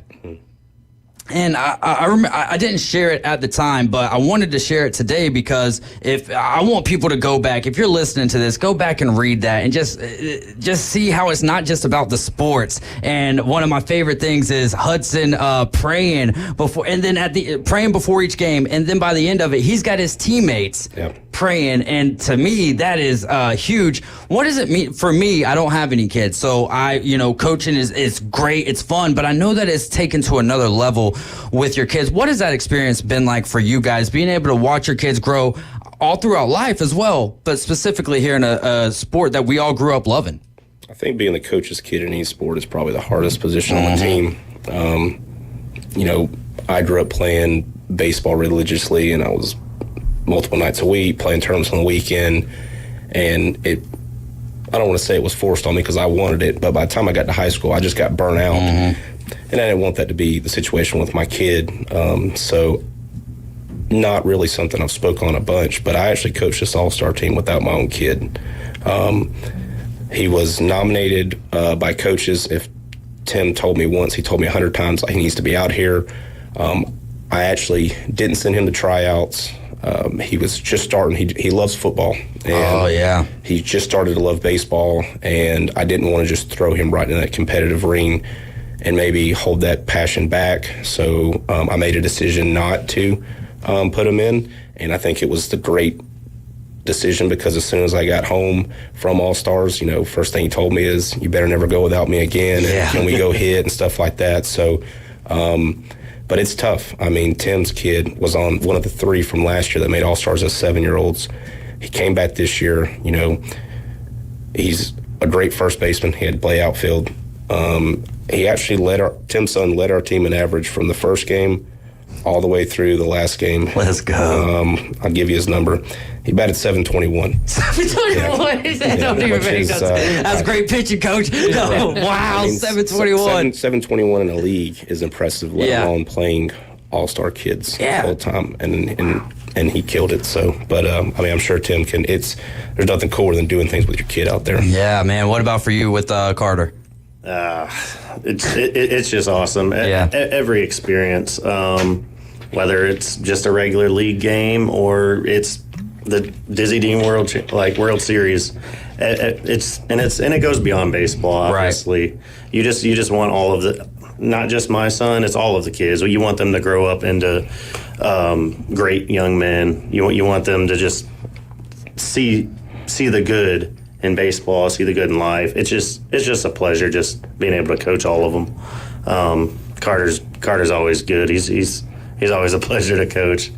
I did want to ask. I see you posting every now and again the little excerpts, kind of like a press release type deal. Is that a Lynn Haven thing? Is that something you do? Who writes those up? I think that's phenomenal for youth baseball. So there's actually an app. It's Game Changer. I've heard of that. Yeah, and it'll take all of your compiled stats, everything, and it just piles it all into those excerpts. At the end of the games, it'll give you. So that's like AI generated. Yep, sick, man. And I'll be honest, he's downplaying it. Game Changers is a game changer. It's a game changer. I had never heard of it or used it, and then he used it for the White Sox, and then he showed it to me for All Stars, and that's literally what I'm looking at. But it was crazy because after the games are over, I'd go back to the hotel. I couldn't sleep, just overthinking things. I'd go back and watch the games and see was there something we could have done different, or watching these certain plays these kids are making. Because like I said, at the end of the day, when I watch them, these kids are 7 and 8 making these plays. But it breaks down every stat, every analytic you've ever heard of in MLB is on there. Just to go back and look at your war in Little League, that's crazy. Yeah. To look back and see that our 7-year-old pitcher had 42 playable balls and he made 40 outs, and PFP been working. Stuff like that. So but I will say I don't want this thing without me doing it, but I know when I got back I got a lot of calls and texts and hey, you did great, it's great shit for those boys. Just looking at the stats, I don't actually see a single thing me or Tim did in the game. We don't have a hit, an out, a catch, a throw. So the 12 kids on our team are Carter Reed, Ryder Lowry, who's 7, Gavin Gill, Jack Blanton, Mason Totter, Lennon Cook, who's 7, Beckett Davis, who's 7, Kaysen Johnson, Cal Roberts, Brody Davis, Will Hauser, Charlie Wall. And that is who ultimately will be known as who did the work, and the parents, because a 7-night stay there was $1,100, and they all had grandmas and aunts and uncles and cousins and brothers, and we had uniforms. And just a short tally, there's no doubt in my mind it was well over $25,000 as a team to get this summer done in 6 weeks. And there was a lot over $2,000 a kid, right? There was a lot of businesses, and I've shared the post of all the businesses that helped, and it was huge. Yeah. Can you imagine? Sorry to interrupt, but can you imagine growing up in our day and age? And you knew you could go to school the next day and tell everybody what your whip was, or what your slugging was. The arguments wouldn't have lasted as long though, because it's all right, hey, here's the facts, bro. Go put it on a T-shirt. But you think Carter's going to go to school the next day and he's got a T-shirt, and then on the back his mom's printed out. He's got his batting average, his slugging percentage. Probably not. He's one of the most humble kids I've ever coached. Well, I'm just saying, how cool would that be, though, right? Absolutely. Was the competition? Was there a stark contrast, when you each tournament, state tournament, and you mentioned Lynn Haven was 1 and 2 right there, and the state tournament for the All Stars. But was there a noticeable difference there in Mississippi? There was, and this was my first time going there, so I had the benefit of Tim. His son went there last year, so I kind of had a heads up, and that really helped me understand what to teach in coaching, because I just can't even explain how aggressive base running is in AU. Teams just run until you can throw them out, and even then they're going to run again. So leaning on Tim to know what we need to do. But this summer we scrimmaged travel teams. We played in a tournament Harders where they offered an all-star division and a travel division. I put them in the travel division. We went 2 and 2. They took some lumps, but the state tournament, we won. Our toughest competition probably was the Lynn Haven team, but when we got the World Series, he was very optimistic, thinking, hey, we can do this. I was terrified. Yeah. I didn't want them to go and just get their eyes beat in. Polarizing opinions. That's good. But when we got there, I don't like to lose, but I can tell you the team we lost to, like I could sit there and think, hey, we had to have our absolute best day, and they just had to play. And that's who we lost to. But when we got beat bad the first time. The second time, we had them stressed out in the sixth inning, calling time to come talk to their kids. So we way exceeded expectations in my mind. We're the last Lynn Haven team playing by a long shot, and if someone tops this, it will be impressive. What were your guys', by the way, we've got Jake McGowan, Tim Reed. They are the coaches of the Lynn Haven All-Star team. Team Blue there, 8U, and congratulations to all the names that you mentioned, which is the team. That's right. The guys who actually did it, no doubt about that. Your favorite moment outside of hoisting the trophy or the kids hoisting the trophy, what was your favorite moment of the Dizzy Dean World Series? My favorite moment was just seeing the looks on all the kids' faces once we finally did finish, and they seen what they really accomplished. Like it was rewarding. Yeah, it was tough, but it was rewarding for them. It was the heat was brutal there that last day. 100 degrees. 100. The real field was 108, and then you're on turf, so it's even higher than that. Ooh. So Yeah. the boys played 3 games in it on Saturday. The catcher caught. Yeah. Every game? He caught every game, and there was some random times that I would get him a break. He was one of the other coaches' kids. He was the only one that had any catching experience, and I had the plan was to catch multiple kids and keep them fresh. And we were just running into teams where if we scored a lot of runs off the other team's catcher, it's sometimes where you put it because you can run for the catcher there. So typically you have one of your bigger boys there because when they get a hit, they can run for them. Our catcher wasn't one of the bigger boys, but we got there, and after the first few innings, I just saw teams weren't scoring because we would throw the ball from the outfield or infield to him. He'd catch it. He knew what he was doing, and, his dad being the coach, I was like, hey, your kid, if he looks tapped out, let me know. He didn't complain.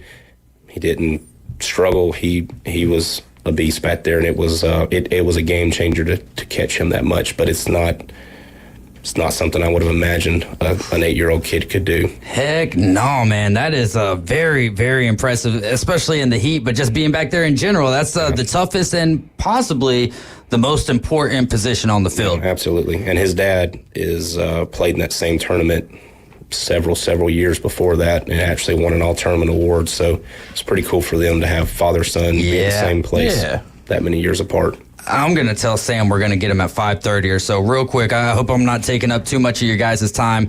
Your favorite moment? So it's kind of a two-parter. One, traditionally in these all-star tournaments, you have 12 kids. Most teams only bat 10, and you have 2 kids sit the bench. We didn't do that the whole summer. We batted 12. I would type out who was going to play defense what inning, so every kid only sat 1 inning a game. We got the World Series, first 2 games, we batted 12. We actually had a conversation after the second night because we played 1 game Thursday, one game Friday. They were already starting to show the heat was getting to them. They're 7 and 8. You can tell them to hydrate.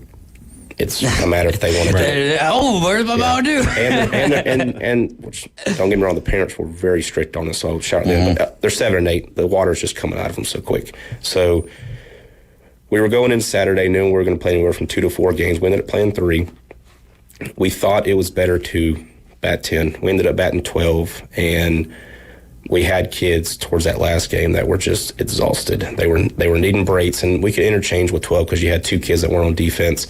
But there was an inning in like the 4th where my first baseman, he's one of the bigger kids. He's one of the returners.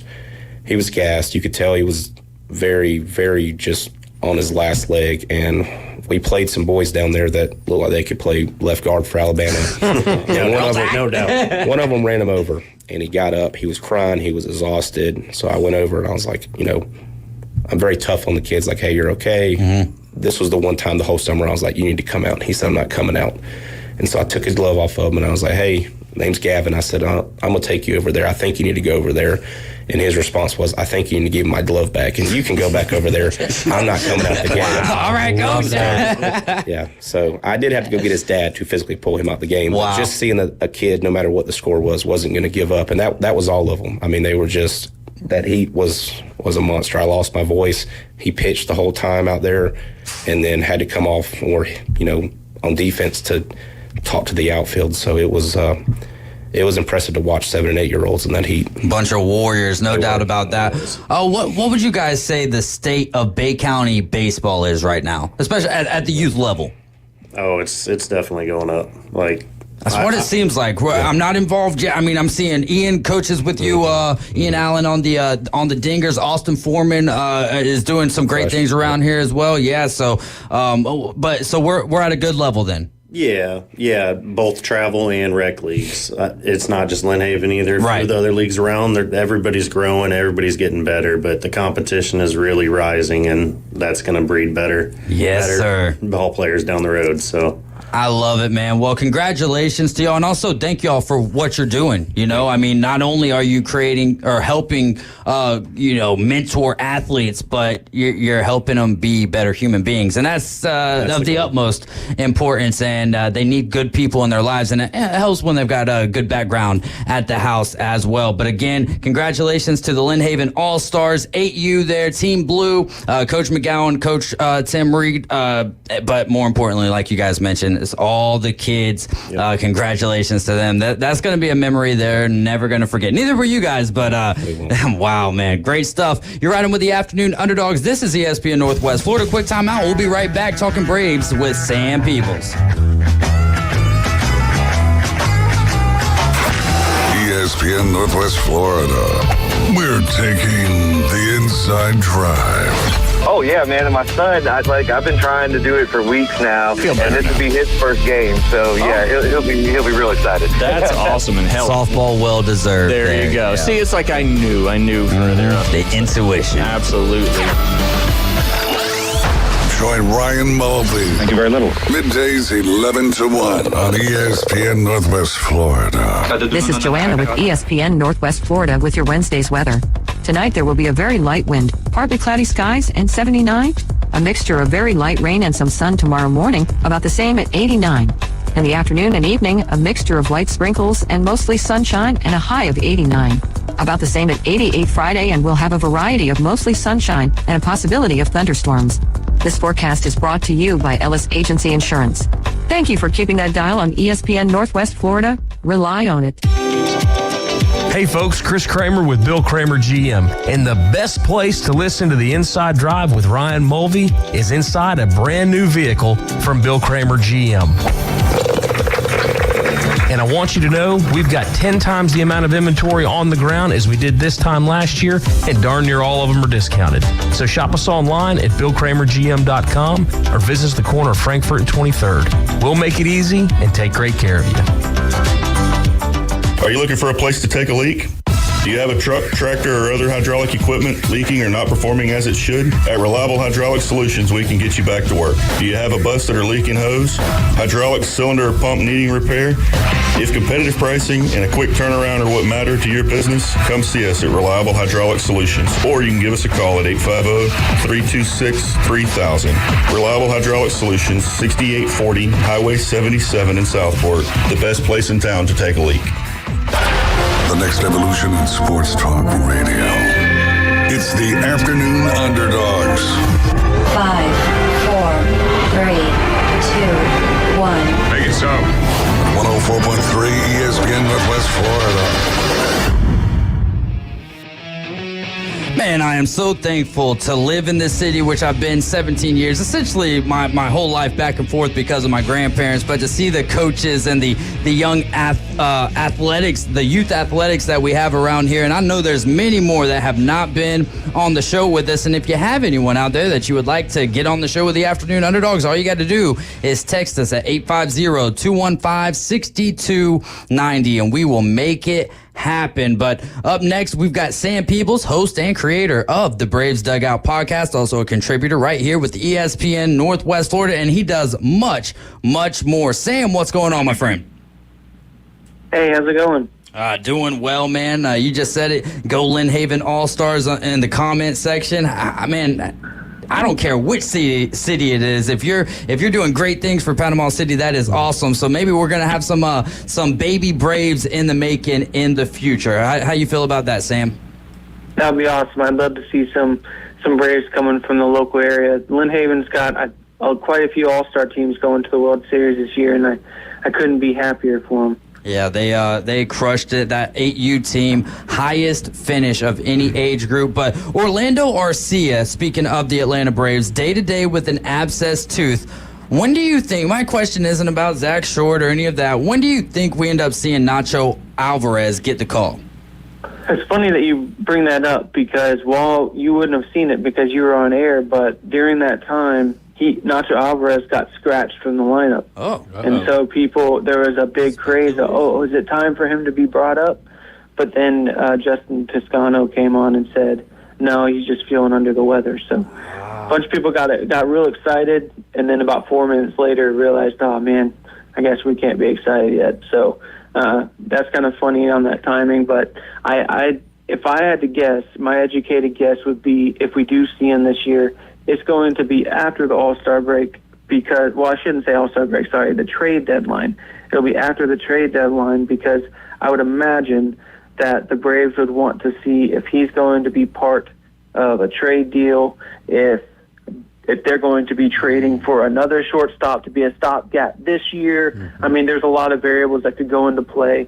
I think they probably want to wait because typically when you bring up a player to the major league level like a prospect, what typically happens, unless they just go crazy as soon as they get brought up, typically their trade value goes down a little bit. And so it makes sense for them to hold off on Nacho Alvarez until the trade deadline. Right. Until they figure out what they want to do at shortstop. Right. Yeah. The unknown is more valuable. And what's known right now is what we didn't know, or at least myself, and I'm not huge on or I don't, do a lot of research on the prospects, but I'm seeing Nacho's got 10 home runs, and when we got him, he's not known for his power. So are you surprised by that?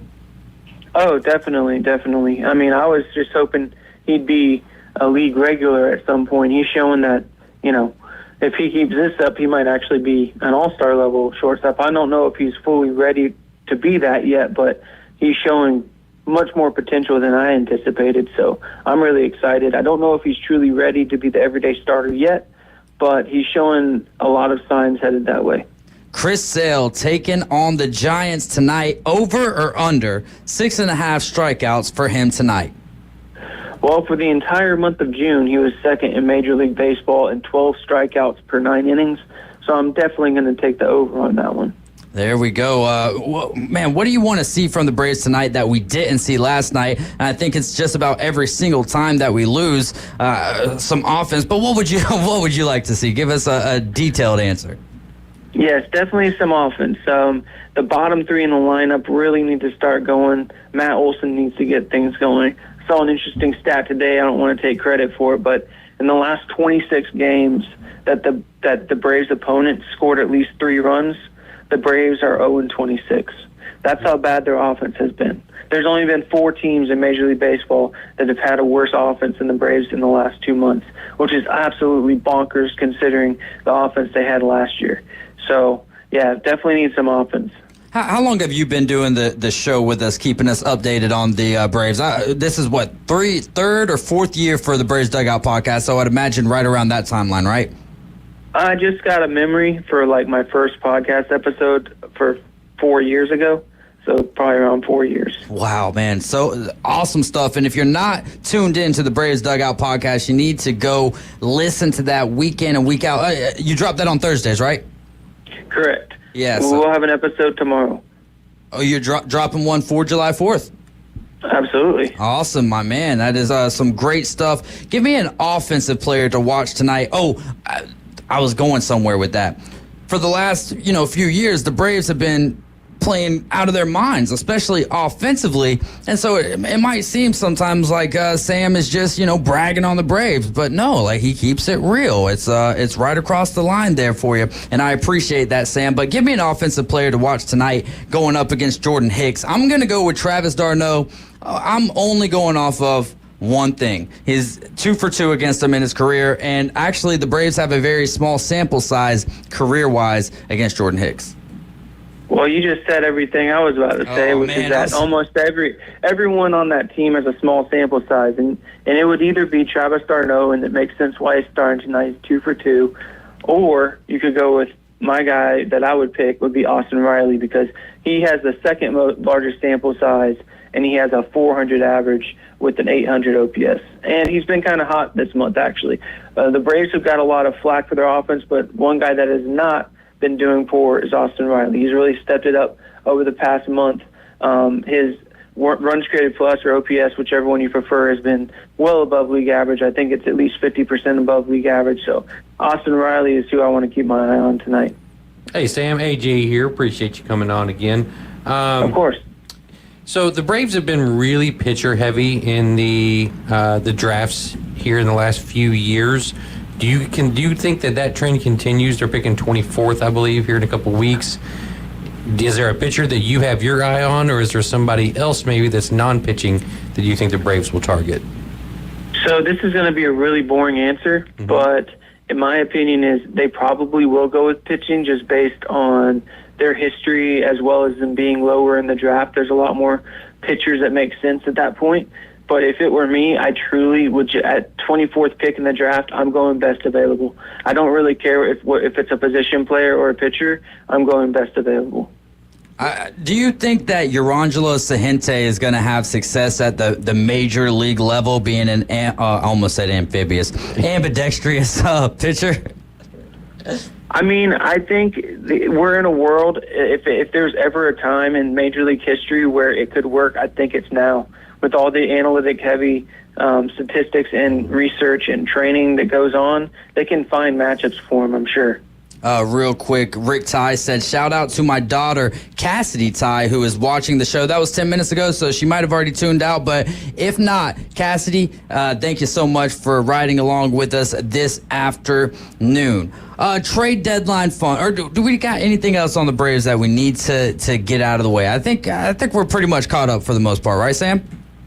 Yeah, I think so. All right, so let's have a little trade deadline fun and tell us where you think these guys land. And I'm going to add a name that I didn't have on the list that I sent to you, and it's also going to be a Toronto Blue Jay. Bo Bichette, where do you think he ends up? I've seen some ties to the Atlanta Braves, but what are your thoughts? And in fact, I think you've said that before on this show. You know, the more I look at Bo Bichette, I don't want him on the Braves. He's struggled a lot recently, and I mean I wouldn't be mad to have him. Don't get me wrong, but I think that he's a bit overvalued, and so I feel like the Braves would have to give up too much for him. That's really what I mean by that.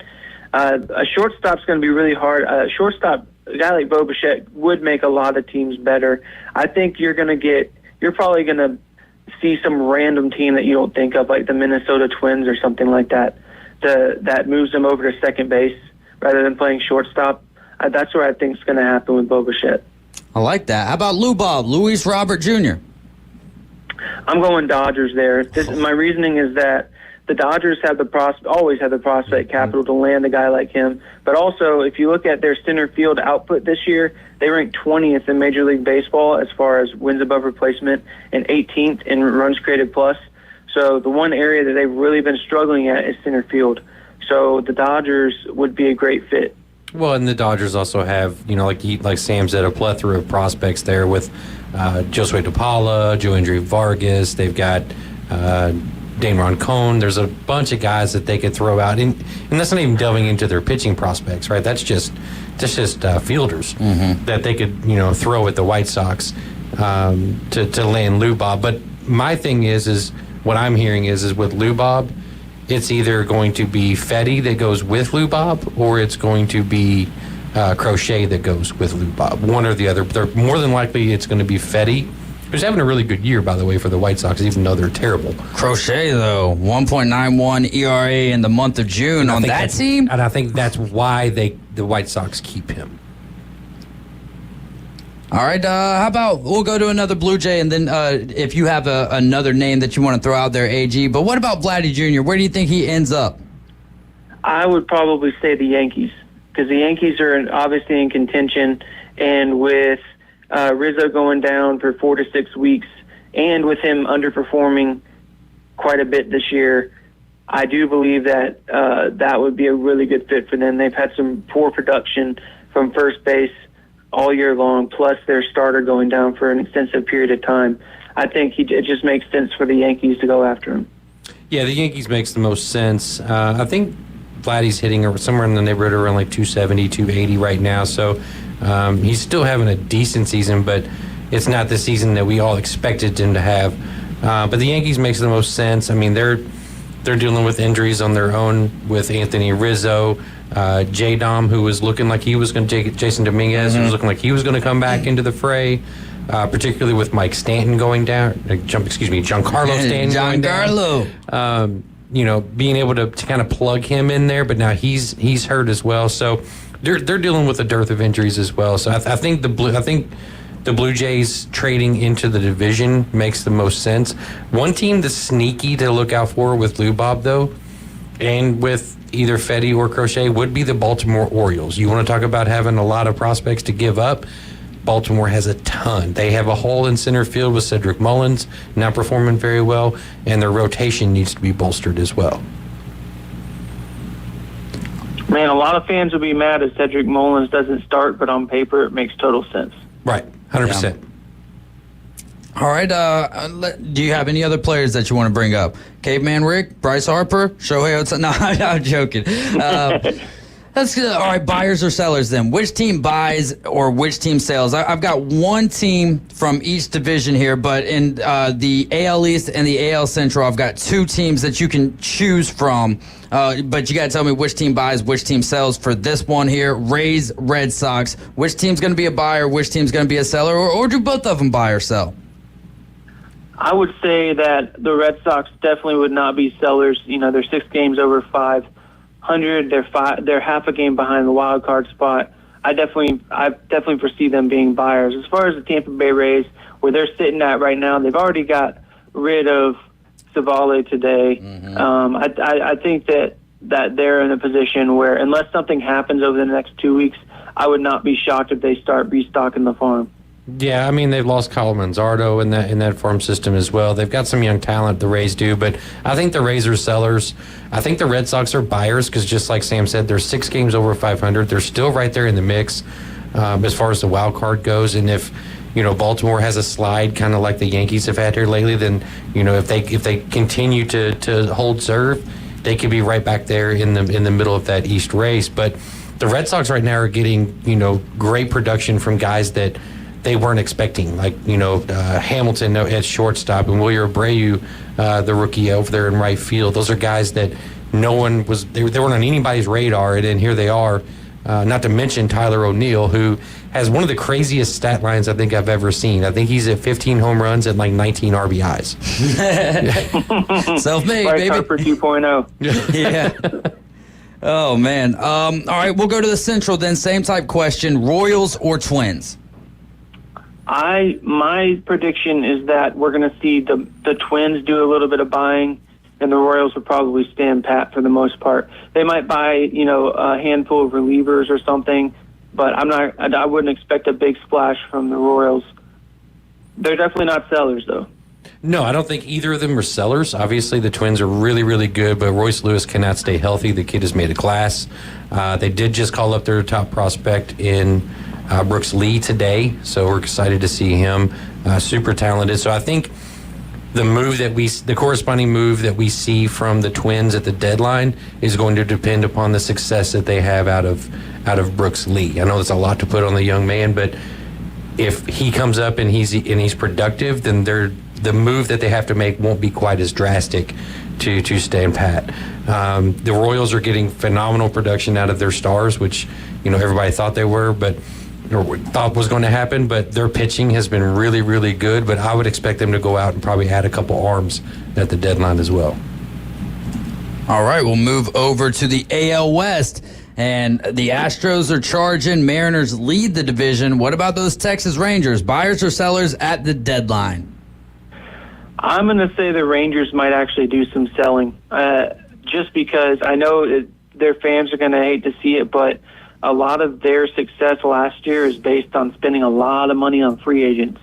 And when you do that, it's not like they don't have like this solid young core. They got some guys, they can be excited about, but it's not like guys that they're not gonna sell. I think that you might see some pitching go from the Rangers. I think they'll probably keep their offensive core, But as far as pitching goes, I would not be shocked if they trade away some pitchers this year. You're listening to ESPN Northwest Florida. We're on the line with Sam Peebles. He is the creator and the host of the Braves Dugout podcast. Make sure that you tune into that as he drops it every Thursday afternoon. We'll go over to the NL East. New York Mets. Since Grimace, they have not been grimacing, but smiling from ear to ear. And I don't think that they've got any real play in the division, but that wild card, especially with the third spot now, I mean, we could be seeing a team, as AG said earlier, a team under 500 possibly get into the playoffs. So the Mets, buyers or sellers? They might pick up some bullpen arms. I would not expect a big splash. They've already got a ton of money on the books right now, so they're not gonna be buying like anything crazy. I don't foresee them selling though, because I think this will be kind of a way to save face in the sense they can say, hey, I know we wasted all that money in the past few years ago, but here we are in the playoffs again. So I think that they're going to do everything possible to at least make the playoffs. So especially with them being this close and how well they've been playing this month, I think that they'll be, I guess, slight buyers, if you will, but nothing crazy. Yeah, if they buy it all, like Sam said, it'll be probably for the bullpen. I mean, right now they're getting great production out of guys that they didn't think were going to.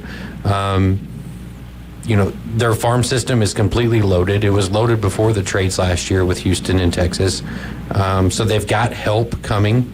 Kodai Senga coming back potentially after the All-Star break. Ronnie Mauricio, I haven't heard any updates lately, but his injury was so far ago with that ACL that we're seeing guys come back sooner and sooner from that. So if the Mets are able to, keep themselves in it, toward the end of the season, we could see an addition of Ronnie Mauricio in there as well. Very talented young infielder. But Luis Angel Acuna, Ronald Acuna's little brother, tearing it up right now in AAA. Maybe we need that Acuna. So they've got some really, really good young talent. So I don't think that they're going to make a big splash move like they did last year on the reverse side of that. But I think Sam's right. I think bullpen is probably where they go. All right, Sam, we've got two more teams here and 2 more minutes, so we'll try to keep it quick. Pittsburgh Pirates, I mean, since they've got Paul Skeens, they started out hot. Now they're kind of catching warmth again, not heat necessarily. But what do you think? Do they try to build around Paul Skeens this year, or do they wait till the offseason? I would imagine that they're probably going to stay pat, and unless there's, they want to trade away some of their short contract guys. I would not expect them to do a blow up and do a full rebuild or anything like that. They might just get rid of a few guys here and there. I really don't think they're going to be making the playoffs this year. The odds of that happening are extremely low. So I foresee them, they're not going to get rid of Kutch, of course, they're going to keep him, but other guys that are on short contracts, I wouldn't be shocked if you see them on a different team. Earlier we had sorry to interrupt you real quick. Just giving a shout out real quick. John Moore texted in earlier saying Vladdy hitting 298. Only Harper is higher. John Moore played with me and you, Sam, in the charity baseball game there. Oh, nice. Yeah, that was great stuff. A lot of fun, and shout out to John Moore. All right, go with your, if I didn't knock you too far off track. No, that's okay. The Pirates, they need outfield help. Henry Davis has been playing out there a little bit when he was healthy, but he was kind of struggling there for a little bit. If the Pirates are looking to make a move to get in, I don't think they do anything in the minor leagues with their farm system. But you would see a guy like a Yasmani Grandal, who's been their catcher, but he's kind of struggled defensively, but his bat has been good. He's a veteran. He's been around.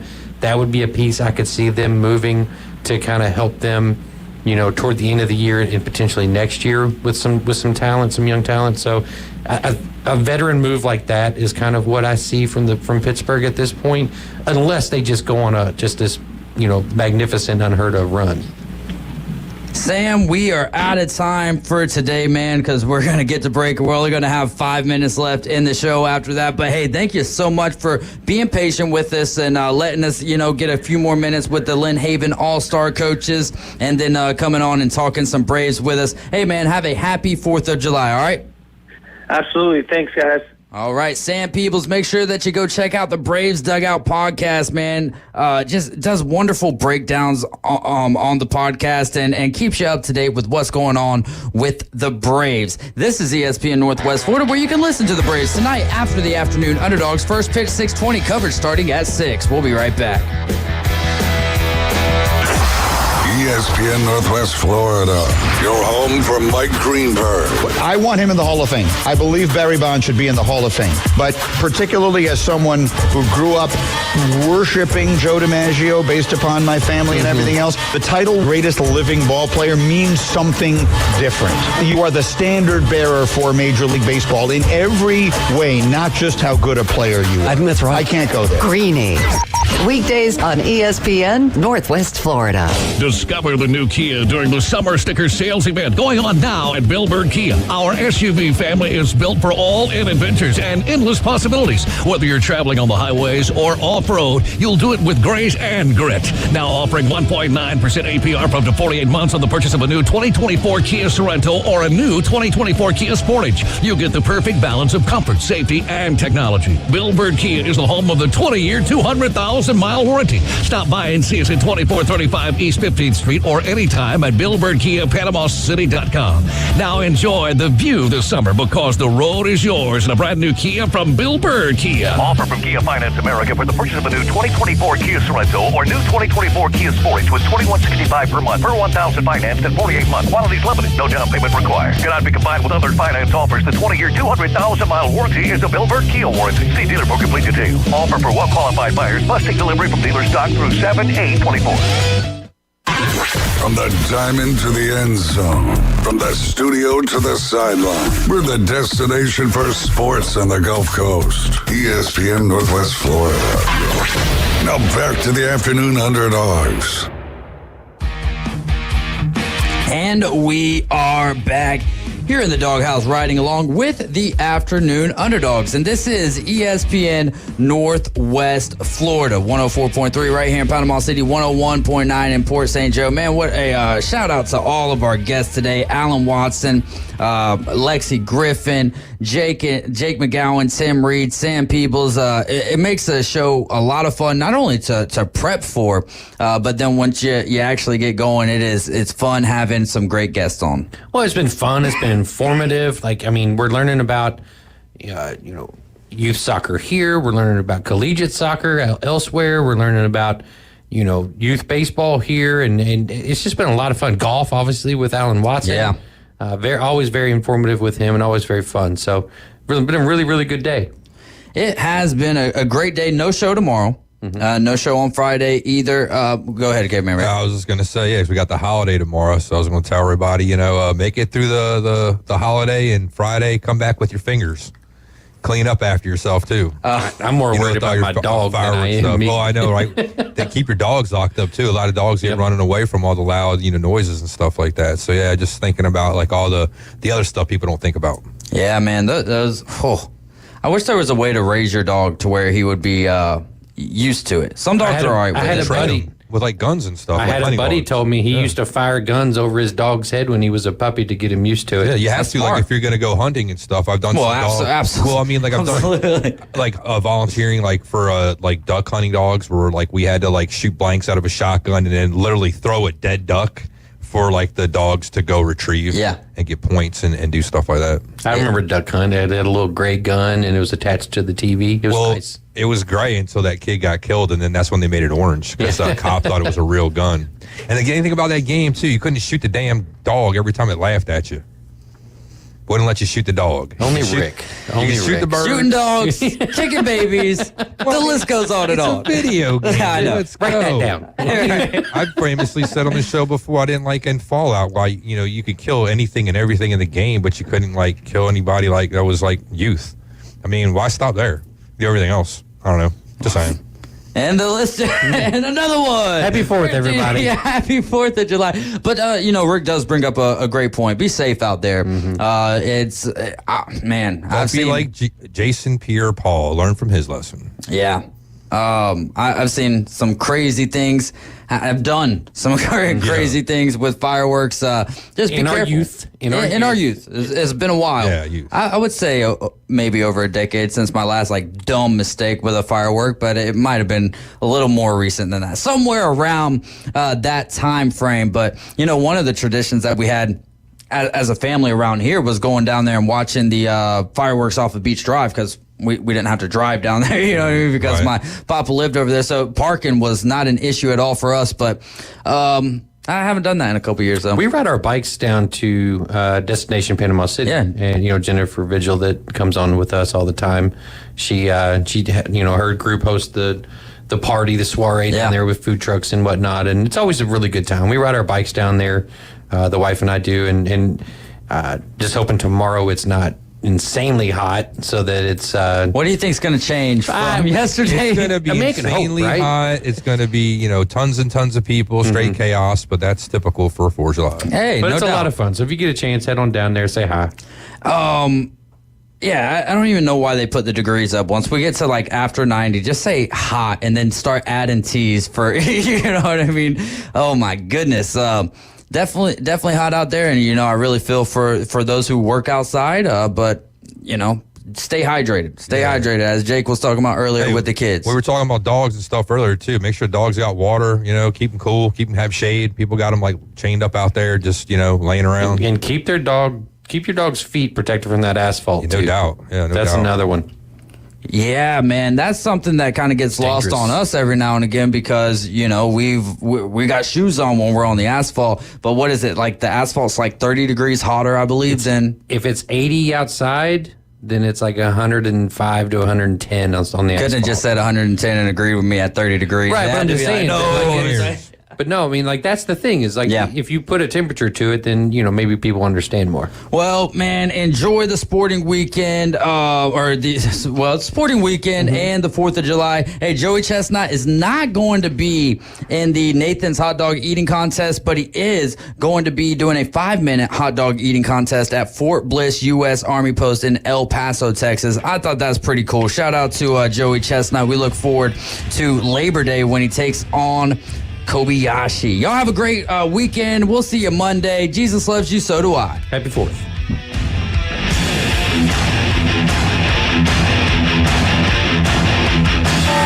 America's team play. Rocket to right field. This thing is into orbit. The Atlanta Braves on ESPN Northwest Florida. Acuna, Ozzie, and Austin Riley lead the Braves' high-powered offense. Swung on, belted, deep right field. Get out of here, Ozzie. Home run. Ball game. The Atlanta Braves on ESPN Northwest Florida is sponsored by Brock's Pest Control. Store more portable buildings, reliable hydraulic solutions. Billbird Kia and Mid-South Lumber. This is Joanna with ESPN Northwest Florida with your Wednesday's weather.